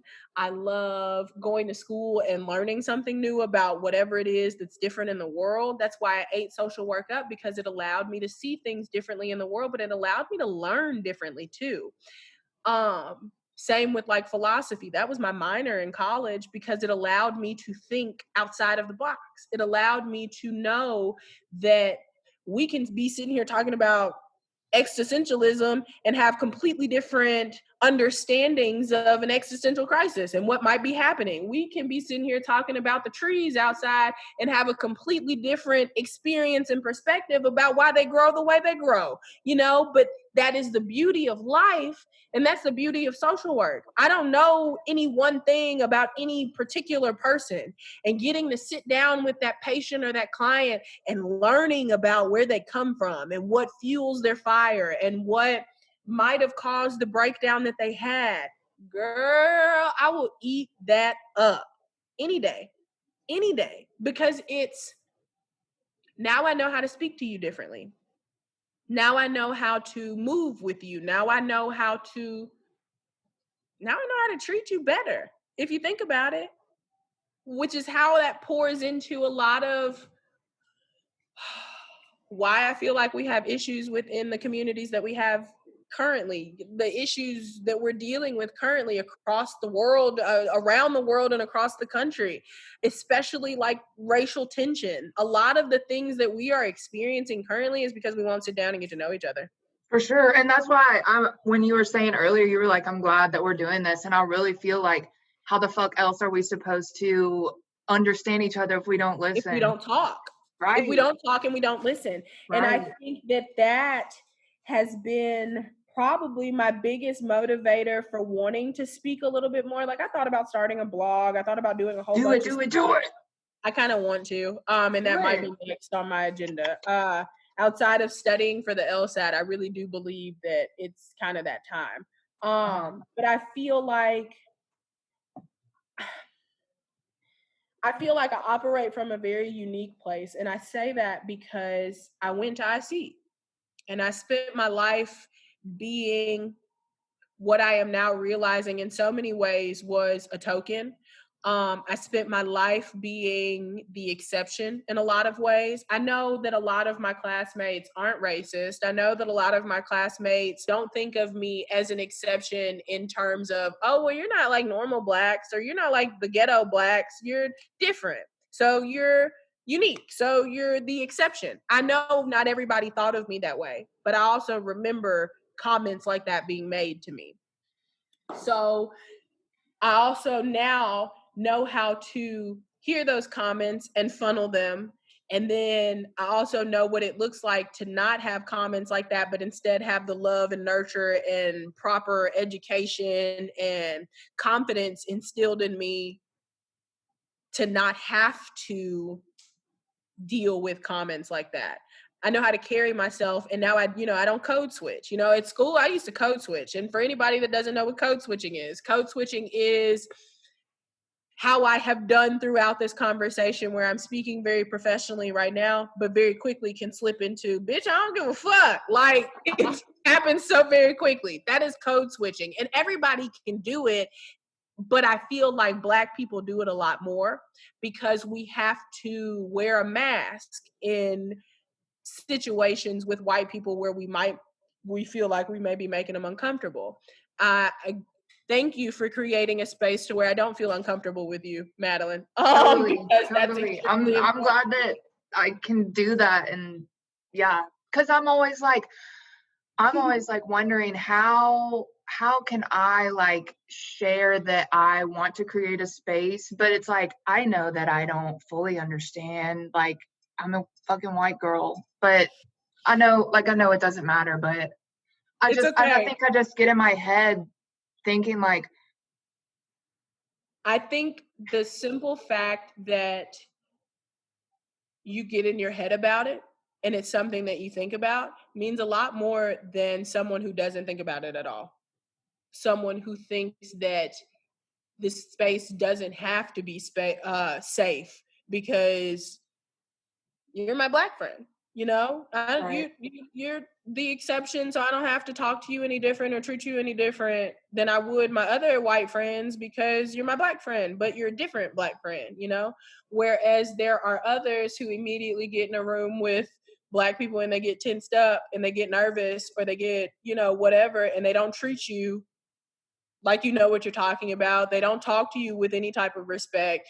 That's not a safe space. Totally. But the simple fact that you take time to be introspective about it, and that you want to create a genuine safe space, that's a vibe that can be felt. That's a vibe that you don't have to outwardly express because it's not about the expression. It's just about the mood and the way that you move, the way that whatever you exude in that moment is how someone else is going to feel.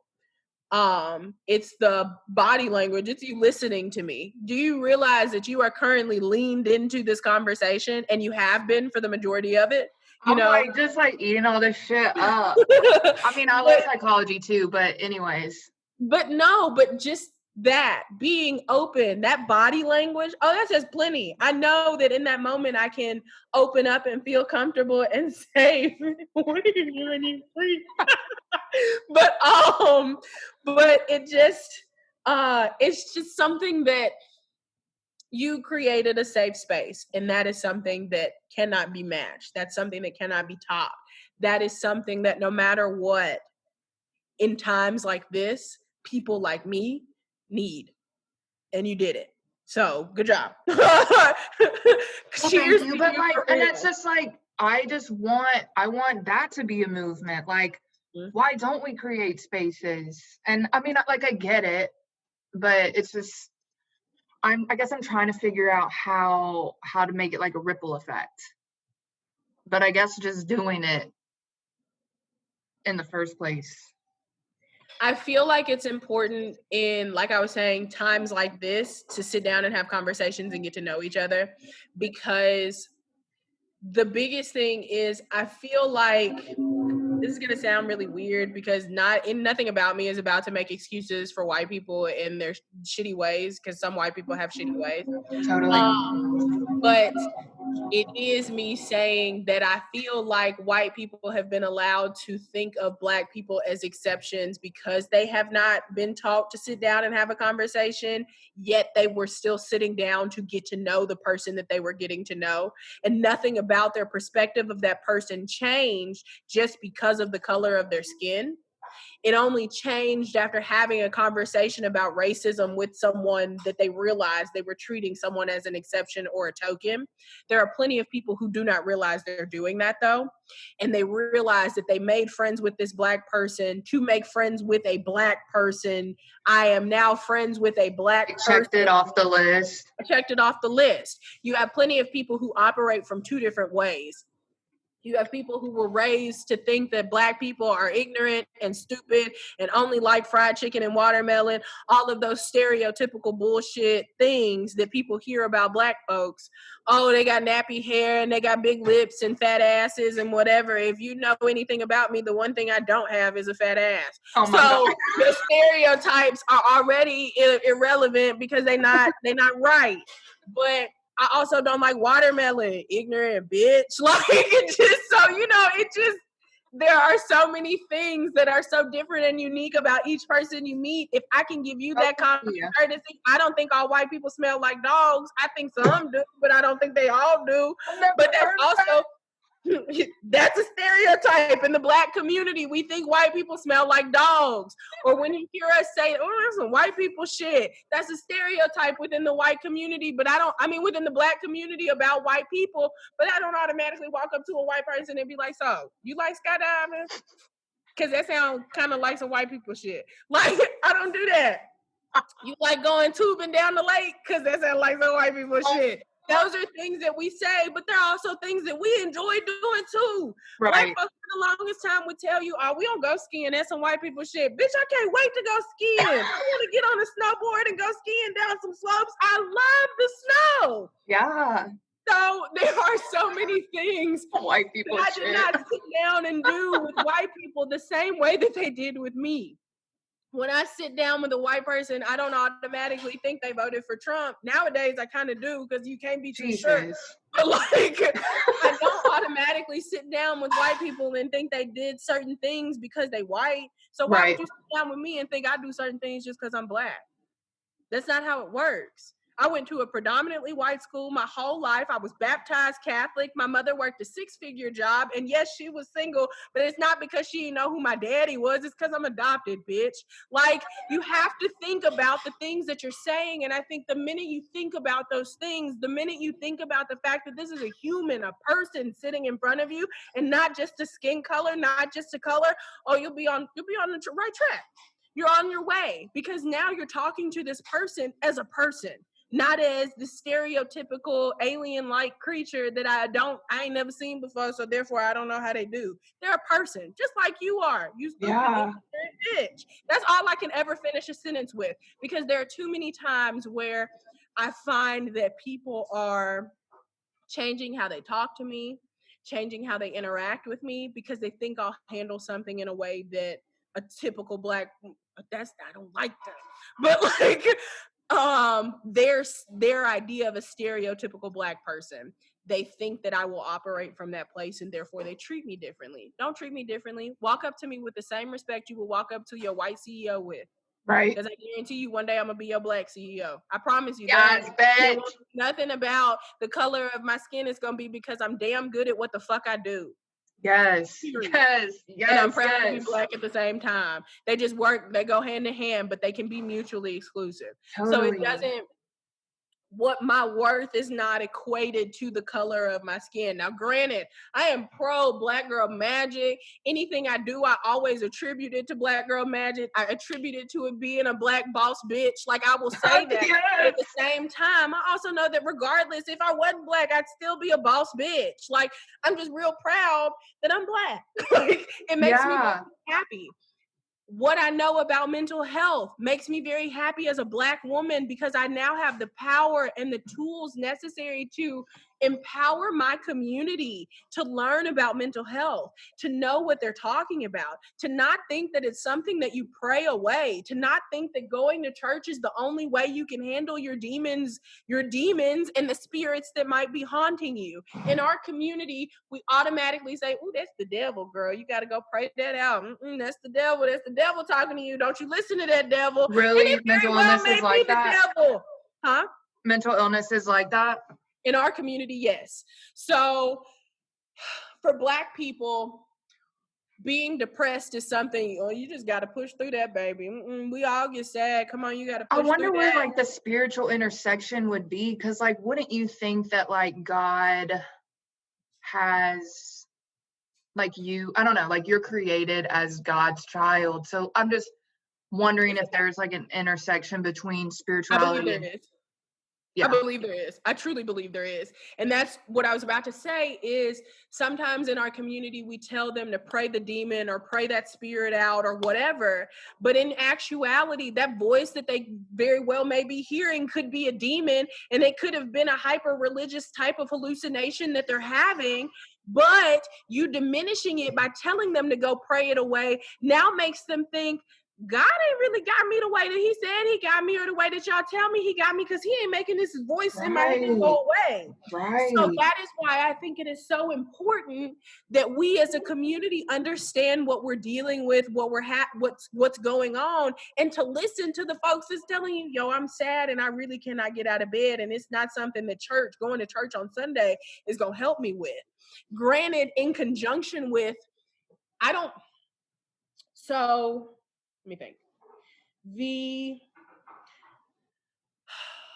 AA and NA models are based on believing in a higher power. That's the only way you'll overcome your addiction, is believing in a higher power. That faith is what carries you through.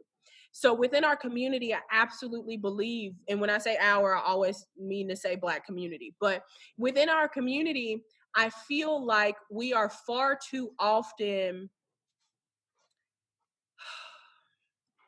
holding on to that belief of a higher power and letting that be the only thing that guides and carries us through. And then we don't feel like we need help for anything else. We don't need help from anyone else. I mean, I don't believe that that's the way we need to operate, because God can absolutely see me through the issues that I might be dealing with. The higher power that I have faith in can absolutely see me through my issues, but I have to do the work on another end in order to continuously see myself through that issue. I absolutely believe that we should hold on to, or Black people in particular should hold on to their belief in a higher power, but I don't think they need to diminish the idea that someone can be sadder than normal, or that someone, and not sadder, because I don't want to diminish what it is to be depressed, because being depressed is not just sadness. It's not just sadness. It's an overwhelming feeling of, I don't even want to bathe today because I don't have I cannot get out of bed. I don't want to eat today because I can't get out of bed. Or it's sleeping with a shit ton of food next to you because you binge eat because you are so depressed, but you don't want to get out of bed because that's too much energy to go to the kitchen. So I'll just keep all my snacks in my room with me. It's having the TV on in the background is white noise because you have insomnia and can't sleep, but you don't really watch the TV because you can't focus on it because your brain's in such a fog. That is depression. And too often we give you one symptom and say, oh, if you're sad and you've been crying a lot, you're depressed. No, you're not. You're not. You're just sad and you cried a lot that day. And that's okay. That is okay. We cry, we get sad. That happens. But it is not the same thing as being depressed. It is far from the same thing as being depressed. You can be sad while depressed, but you can't just be sad and call yourself depressed. Right. It's not how it works, you know? And so within our community, I feel like it's necessary to identify the things that we are actually dealing with outside of just being sad in order to begin to have a conversation about how I need to handle that. The same with schizophrenia. Schizophrenia is overly diagnosed in Black men because things like weed can exacerbate the symptoms, the signs and symptoms, and it can typically cause them early onset with schizophrenia. It's typically diagnosed between 17 and 25, and obviously later in life or earlier, but most of the time 17 to 25. But if a young man has a psychotic break, a young Black man has a psychotic break, or may just get depressed, or maybe experiencing something that seems a little manic, but he's not really manic. He's just really smart and can kind of be out there and not really know how to control it. We're automatically diagnosing with ADHD as a child or schizophrenia as an adult. No. Schizophrenia is overly diagnosed, but it's a lot more than what people like to say that it is. Now, if he is walking down the street in wintertime clothes or in no clothes at all, in the summer or in the winter, if I'm walking down the street naked and it's wintertime, obviously I'm not in reality. So therefore I may need to go get some help. Or if I'm walking down the street in my fur coat, and some sweatpants in the middle of 103-degree summer, I'm not right. I need to go get some help. And those are typically onset schizophrenia like symptoms, signs and symptoms. But that don't mean everybody's schizophrenic or sick in general. Yeah. But I also feel like when we see things like that happening, we don't need to say, oh, he needs some help. He a little touched. He's special. We need to do something about that. I don't know what to do, baby. Just go to church and pray that out. No. Go get him some help because he needs it. He may not have schizophrenia, but he clearly needs some help. And taking him to church and telling him to pray it out ain't the way to do it. Yeah. The education that we lack, because science was such a white-dominated area, they now don't know how to treat us because they're used to seeing it on them. Be it whether it's in healthcare or whether it appears differently in mental health care. It looks different to white people than it does to Black people. All symptoms, all signs and symptoms aren't going to be the same. And I feel like the diagnostic manual is something that is in a lot of ways very whitewashed. It may appear differently for white people than it may appear for Black people. And so it's important within my community to be very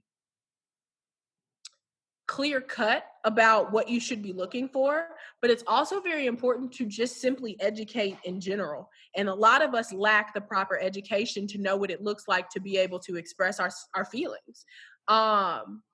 Across the board, people are demonized and stigmatized for being honest about their feelings, men in particular, and so therefore they don't know how to talk about it.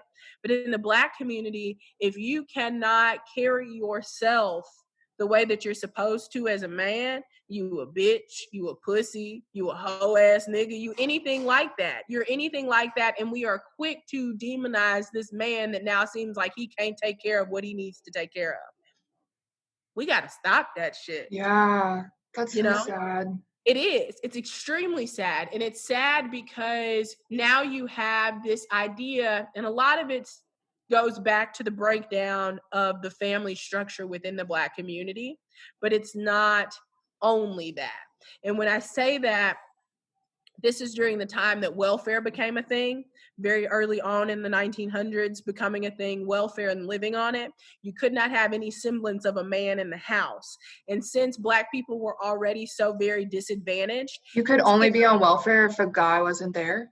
Exactly. What Welfare the? was seen as something that women needed, not men, because men should have been able to, during that time, go out, should have, yes, thank you for the air quotes, but like should have, quote unquote, been able to go out, get a job, and provide for their family. Point blank, period. So if you needed welfare, that means you didn't have a man. And if you had a man and were living on welfare, you were then milking the system, so you had to go to jail.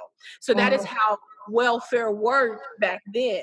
And it did not, and it hasn't really changed much either, because now when you look at the people that are living on welfare, it's not always families, it's single family household or single parent households with 3 kids running around because the dad is in and out of jail or in and out of their life in general, or just going through a tough time. But when you think about it, the leg that Black people start on versus the leg that white people start on, white people can start 2 legs down, 2 feet down to the ground, ready to go. They are starting this race and they are also already 10 laps ahead. Whereas Black people, we starting with a peg leg and 1 foot on the ground, and we are trying our best to get to you, but you are already 10 steps ahead, 10 laps ahead of us. So it's very difficult for us to catch up. So when I say things like we have to work twice as hard to get half of what you got, it's because we are literally working twice as hard to get half of what you got. Whether it's half of the same pay, half of the housing, half of the whatever, we trying to get to where you at, and y'all not letting us, if you think about it. Or Now we have plenty of us that hold our own selves back because we don't know how to do it. But none of us were ever provided the proper tools or education to be able to do it. When we Totally. were finally emancipated, it took years for certain slave owners to let their slaves go. They didn't tell them that they were free people. So now you working on land and you working for free, and you've been free for 2 years and you're just not figuring out that you're free. That's why we celebrate Juneteenth. But it's different in certain places because still on Juneteenth, a lot of people didn't know they were free. Slaves did not know they were free, but we were also promised 40 acres and a mule. We were supposed to be equal. We were meant to be equal so that we could all start from the same playing field, so that we could all have the same type of opportunities and experiences in life. And we never got that, which is why Black people scream for reparations all day, every day, because we never got that. Our slave owners got reparations for losing a slave. We never got paid for having to do work that we didn't come over here to do to begin with.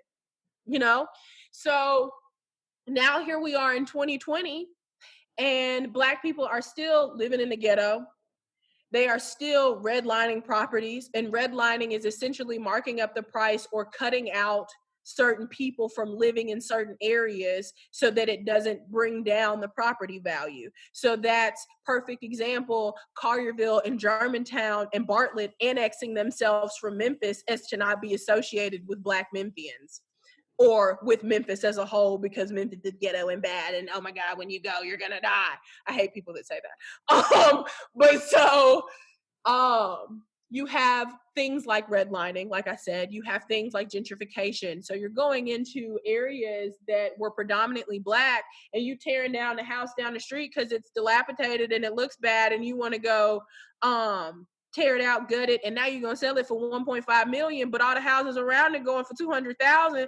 Bitch, what the fuck are you doing? So now you're driving up the property value, and now you're forcing Black people out of their homes because they can't afford that 1.5 million dollar house down the street, and their neighbors that just moved in is a bunch of white cops, and they call the police, or they do what it's a bunch of Karens that live in that house, Karens and Chads, bunch of Karens and Chads that live in that house, and they call the police on their Black neighbors because they like to listen to music at night, or it might smell like weed. So heard an 808. Oh, good God forbid that the music plays past 10:15. I don't like that. So I'm gonna call 97. Oh my gosh, you bleeped out the words to a rap song. I don't like that rap song, so I'm going to call the police. And that is what's happening. And so then you have people that are now losing their homes because the property value has gone up and because rent.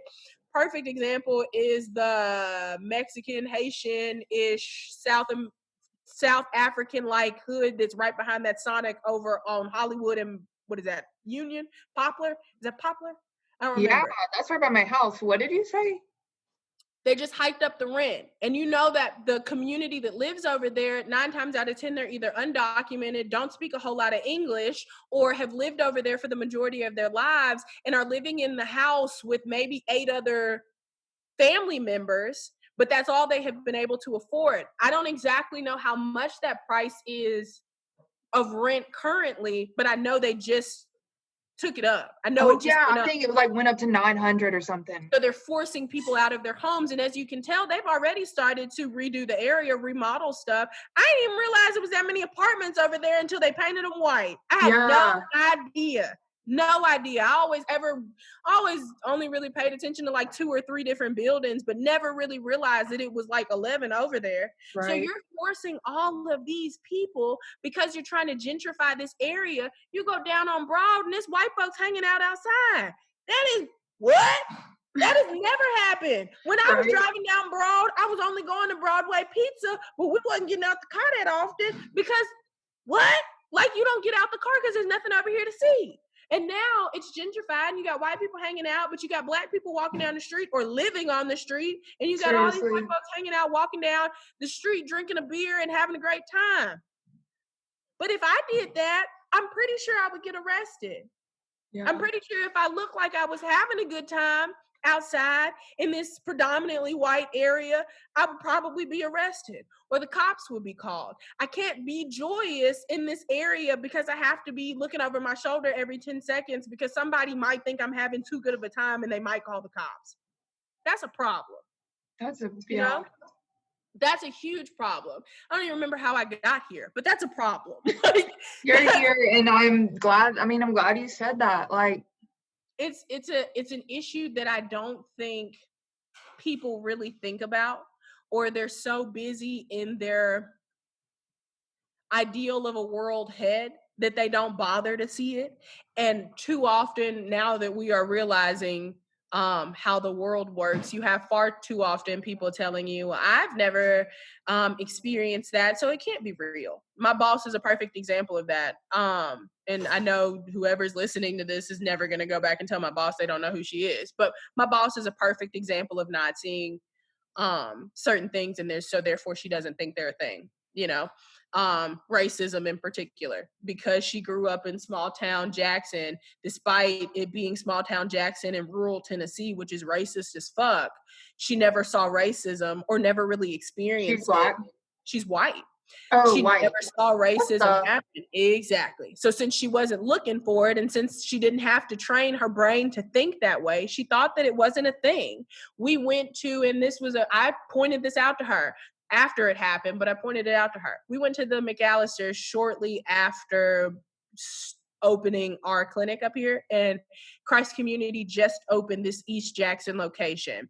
And for anybody that doesn't know Christ Community, we service low-income populations. We service low-income populations on a sliding scale fee to make sure that they have access to affordable health care, affordable dental care, and affordable behavioral health. They need it. It's necessary. So we put ourselves in the most disenfranchised of neighborhoods in Shelby County and here in Jackson now, and that's East Jackson. So we treat low-income people, but anybody can come to us. But our primary targeted focus is making sure that people have access to affordable health care. If you don't have insurance, great. You don't even need to pay when you first come in to see us. We just want to make sure you're straight, okay? We make sure that you get your medications for cheap. We make sure that you have access to everything that you need and you continue to have access to it. We partner with other healthcare facilities around the county to make sure that you can go somewhere if you need something in particular done, something specialized done. We make sure we can send you to a specialist at a sliding scale fee. We make sure you're taken care of, period. I'm so glad that exists. Yeah, because it's necessary. I've been to Christ Community. We partnered with a Step Ahead, so we're making sure people get free birth control. It's necessary. It's important. But my boss and I, when we first moved up here, went to lunch. And we walked into McAllister's that's over in the Columns. It's here in Jackson. And when we walked in, I was the only Black person on the other side of the counter, which is very uncomfortable. And it's something that I've noticed immediately when I walk into a room. I'm looking for other Black people. It doesn't matter where I am, what I'm doing, I'm looking for Black folks. Okay. And 9 times out of 10, I'm going to try to migrate my way over to sit by them because I need some type of camaraderie. Okay. Yeah, you feel safe. So exactly, I feel safe. So we get to McAllister's and everybody Black works behind the counter or in the kitchen. And I order and we sit down.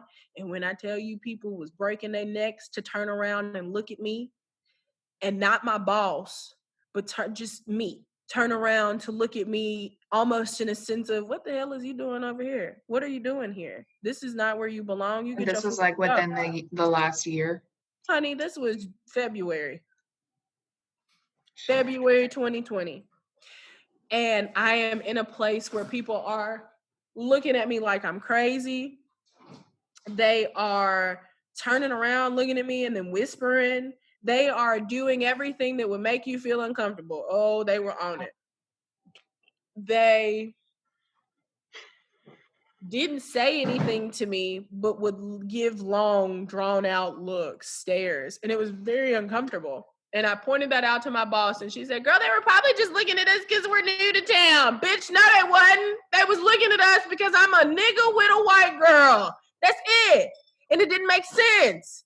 But what I hate more than anything is somebody coming to me, somebody that has never been in my shoes and worn black skin, because black skin ain't like a cop uniform. You can't take it off at the end of the day. And I apologize if that's controversial to anyone, but Do nothing it. backs, Defund them. nothing about me backs Blue Lives Matter, because at the end of the day, you can take that beautiful blue uniform off and go home and be safe.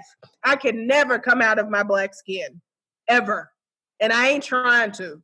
And that's important for people to realize, because what you cannot do is walk up to somebody with the skin color that I have, a person of color in general, be it black, Asian, whatever. You cannot walk up to them and tell them what they experienced wasn't their experience. You cannot say, because my brain is trained to point out and notice when people are being a little bit racist or a little bit uneasy with me, or they're moving a little bit differently than they were moving 2 seconds ago, or after we get off the phone and they meet me in person, now they moving a little bit differently because they thought they was on the phone with a white girl. They weren't at all, clearly, okay? I got dreads in my head and I'm black as fuck and I'm proud. They're so beautiful. Thanks, Bill. But so it's hearing that come out of my boss's mouth was an immediate, oh bitch, I know you ain't no ally. Like, I know I can't trust you. I know I can't, I know I won't feel safe with you because you're too quick to say, well, girl, it's probably just, or, oh, I don't believe that. I can't believe that that's what you think it was, because no, that couldn't be it. Bet. So I know not to talk to you anymore. Or when you're in your office and you overhear a conversation about how necessary it is to go into a black community and take coronavirus testing to them because it affects coronavirus is obviously affecting whites differently than it affects blacks. And I say that because we live in areas where we're almost on top of each other. We don't have access to affordable health care. We're afraid to go to the doctor because we don't know what the fuck could happen. This is Tuskegee syphilis experiment. This is injecting us with birth control and not letting us know. So therefore we're ruled infertile and we cannot have babies. These are real things that happen to real people. So we are afraid of that system. We're afraid of going to the, black women are afraid of going to the OBGYN because they don't listen to how much pain we might be in. Because there's a myth that white people do not believe that black people feel pain. We can get stuck and poked and prodded and they believe that we aren't feeling what we feel. And this is a slaveholder myth that's been in heads of white people for years. Black people don't feel pain the way we feel pain, so we can whip them and we can give them 40 lashes and cut up their backs. We can amputate foots and feet, that doesn't even make sense, hands and feet. And we can maim these people and we can take away their dignity and they won't feel it. No big deal. No big deal. It doesn't matter. So now when I'm asking and begging for help as I'm pushing out a baby and you tell me, girl, you probably just over exaggerating. That's how I know that you're not listening to me. When I go in to tell the doctor that my cramps are so unbearable that I cannot get out of bed to go to work. Oh, you need a heating pad. It sounds like you just need to take some Midol. No, bitch, I'm in pain. And that's endometriosis. Like, it just, it's shit that people aren't listening to. And that's the problem that we face. But when I'm sitting down the hallway and I now hear my boss telling her white coworkers, our white providers, that they don't feel like they need to go into the black community, and this shouldn't be black and white because it's not the 50s and that's so racist, and not being able to say out loud, that's not racism. That's literal. We don't have access to affordable health care. You can't build it and expect us to come because you got on the radio and said we're here. That doesn't, no, we don't trust you. We don't know you. So how dare you sit in your office, in a community that you have never stepped foot out into, and tell that community how they need to be treated. You listen to your patient. You listen to the community that you're servicing. You don't make judgments and decisions for them. That's wrong of you. That's not how life works. And that's not how you get anywhere. You don't get anywhere by dictating and telling people what's happening and telling them the experiences and the perspectives that they should have. You get somewhere by listening to that experience and listening to that perspective. I far too often now have recognized that there are way too many people in this world that because they don't have that experience, or because they didn't have to grow up training their brain to know that you don't run from the cops, or when they pull you over, you leave both your hands on the steering wheel and you talk as nicely as possible and don't seem too upset, or don't cry, because then there might give you a reason, that might give them a reason to then search your car because now you seem suspicious. Talk to them with respect. Yes, sir. No, sir. Yes, ma'am. No, ma'am. Make sure they know that you are the right kind of Black person, a Black person that doesn't deserve to die. You're not somebody that's wasting their life, because they won't see you for your potential. They won't see you for that. They'll see a Black person, and that's all they'll see. That's a problem. And that's why in the beginning of this whole little spiel, I said that it's important for us to be able to sit down and get to know each other, because I guarantee you, if you and I were standing next to each other today and a cop walked up to us, they'd see your future and they'd see my skin. And I'm sure they'd be like, hey, she's being a little loud. Are you okay? Are you okay? Are you uncomfortable? Because she seems like loud, you know? Did she do anything to make you feel uncomfortable? Did she do anything to make you feel uneasy or unsafe? Not. What's going on here? How can I help? Right. What can we do to remedy this situation? No, it's Madeline, are you okay? Is everything all right? Did she do anything to hurt you? Did she say anything that might have upset you? It looks like she seems a little bit bigger than you. Could she have hurt you in any way? Did you feel threatened? Did you feel like she was gonna assault you? That is what they see.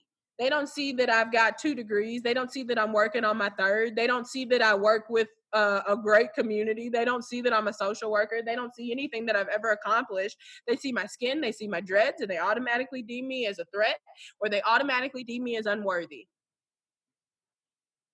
You with your high school degree. I just with your high school diploma. Like, I'm sorry. Like, no. But at the end of the day, you not sitting down to get to know me as a person, you'd never know that I cared so very much about dogs, or that I care about the people that I'm with all the time, that I'm gay, that I absolutely love my partner to death, that I have a family that cares about me. You don't know anything about that, because all you did was sit down and look at my skin. And you think that that's, oh, well, she can't like much more than fried chicken and watermelon. And you're like, I don't even like watermelon. I don't even like watermelon. And I don't even like hot sauce. Like, I don't like hot sauce. I don't like watermelon. I don't like any of that shit that y'all think we like. I don't like that. I want to go tubing. I don't want to go skydiving, but I want to go tubing, and I want to go Skydiving's pretty cool. Huh? It's some white people shit. No, that's some white people shit for real. I can't do no, thank you. No, nothing about me can sign up to die and then not die. Sitting in awe right now. Like, I'm just so grateful that you felt like you could share all that and spoke your truth, and like, thank you. That means a lot to me. I know I haven't seen you, but I'm just so proud of you. Like, even just like hearing just in our whole conversation, just like listening from where you were to where you are now is like you've grown like fucking so much. Thank you. And it's like that. I can just hear it and feel it, even though we're like through the computer. I'm just like, we will be together one day. We'll have a nice dinner together and have a good time for sure. That'll happen as soon as coronavirus is over and people learn how to wear their masks. Seriously. Probably never, but no big deal. That's okay. Right. But no, I'm grateful for the opportunity to share my truth and to speak. I'm grateful that it's you that I'm speaking with, and that it's not somebody that I don't know that well or that I'm uncomfortable with. I am grateful for both opportunity and experience. I'm grateful for the platform. Truly. I don't care who this reaches and how many people it reaches. It doesn't matter. I just think that it's important that it's out there no matter what. I think so too. I think that you should definitely continue a series in a sense like this with other people. and with people that you're going to get great perspectives from. Not saying that my perspective is great, but I'm pretty I great. think it's beautiful. Thank you. I mean, it's a great intersection. You're a strong Black woman and you're fucking in mental health. Like, that's so important. Thank you. I dropped a gummy bear in my water, and I really don't know why, because it tastes disgusting now. Just a What fun flavor tidbit gummy of bear? information. It was green apple, but it should have been like a red one or something. Bleh. It tastes like Burnett's vodka, except without the burn. Right. But I don't miss those days. But anyway, no, but I definitely think that perspectives like mine are important, but perspectives in general are important. Totally. Well, yeah. Whole purpose of There's me so much I talking. don't know. Yeah, and there's so much that you can learn from people that may not be in the same background, may not have grown up the same way, may not have learned the same things. This is dope. This I'm is glad really you dope. think so. Yeah. I'm really appreciative of it for sure. This was I'm dope. super, yeah. Thank you, for real. So we definitely have to get together to drink. Oh my God, yes. I am really in awe of your tapestry behind you with the lotus. Isn't it crazy? It looks like 3D. Yeah, it does. But I Cool. like lotuses in general because they can they give you so much meaning as far as new life and starting over and becoming. I love it. Me and Olivia have a matching one because they come from the dirt and they grow to be beautiful. Yes, and they grow to be beautiful and they become something that no one ever really expected of them, and I love that. So I'm obsessed with that. I'm obsessed with your. Ooh. That's so cool. Hold on. I want lights that change color in my room too, Channing. This is so cool. My boyfriend they're like these rope things. You can tape it to the wall.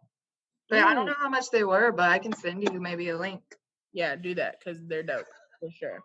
I want this like nebula light thing that has it looking like stars and light. Yes, that's what I was trying to make this room just like trippy and like because it's where I play my music. One trippy ass trip on some shrooms, man. That would be dope. But yeah, I love you. You're great, and I really love you too. And I totally want to see you when you come to Memphis and for sure watch you grow. We'll plan for sure, but also just happy to be reconnecting in general. And I tell people, I think I tell Iana and like Katie Allison this all the time, but like I genuinely really love being able to talk to and like keep up with certain people from IC. Like not everybody, but certain people from IC for sure. Like I'm happy that y'all are still around and I can talk to y'all and that, it's like 10 years never went by, And I can't believe it's fucking 10 years next year.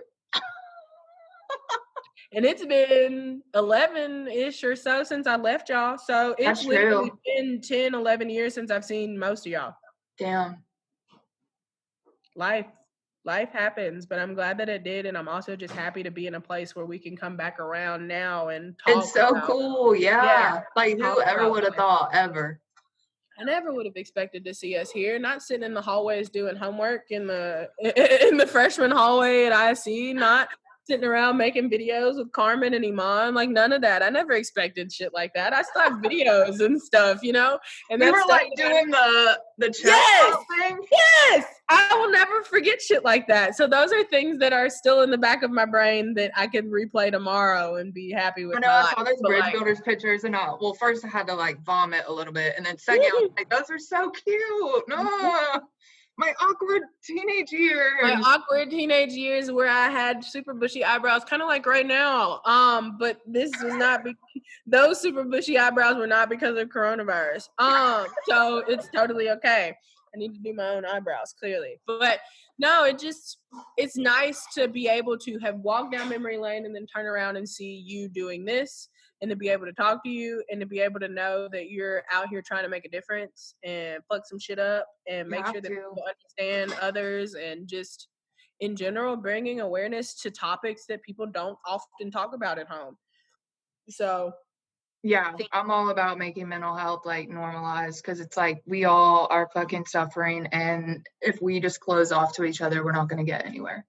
I just feel like if everybody sat down and rolled a blunt together and just smoked Seriously. it all, they would be so happy. The world would be a better place because I feel like there's so much friendship and fellowship behind sitting down and smoking a blunt with people. But you can't now because of Corona. As a Corona, you really can't share nothing with nobody. Don't touch my blunt. Actually, never mind. This is mine. You roll your own and I'll roll my own and we'll sit here and we'll smoke and we'll pretend like we're past it. For sure. That's the best way to do it. That's the safest way to do it. You can wear a mask while you do it too. They've got masks with holes in them now. So boom, bada boom, bada bing. Somebody cut a hole in theirs. It was just like the TikTok. Did you see it? No, I didn't. But there was like this couple and they're like eating it and they look like Kermit and they're like slurping a straw and someone's videotaping and they go, they like saw that they were recording them. I love it. I want one. But yeah, so anyway, I feel like fellowship is always needed and I appreciate this virtual form of fellowship. Yes. And just being able to talk and get to know and catch up and whatever the fuck. This has been exactly what I needed. Yay, I'm so glad. So you see, you my decompression today instead of my blunt because I'm just now grinding my shit up. I know, I was realizing, I was like, oh my God, she's been doing it the whole time, but you seem like you were just like loving it and talking and stuff. But I'm gonna let you eat and be with your partner while you're in town, and I'm so grateful that you shared all these things. I'm so grateful.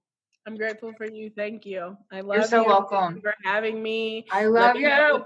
Posted so I can send it to I'm gonna probably edit it in the next couple days and then I'll send you a link. But yeah, it's just on Spotify and iTunes and stuff. But yeah, send it to your friends. I will. Okay. I will. Love I you. love you. Have a good night. Bye. Thank you. Bye. Thanks for tuning in this week on Embrace the Madness. I hope you enjoyed the episode. Follow me on Instagram at Embrace the Madness Podcast for updates and more.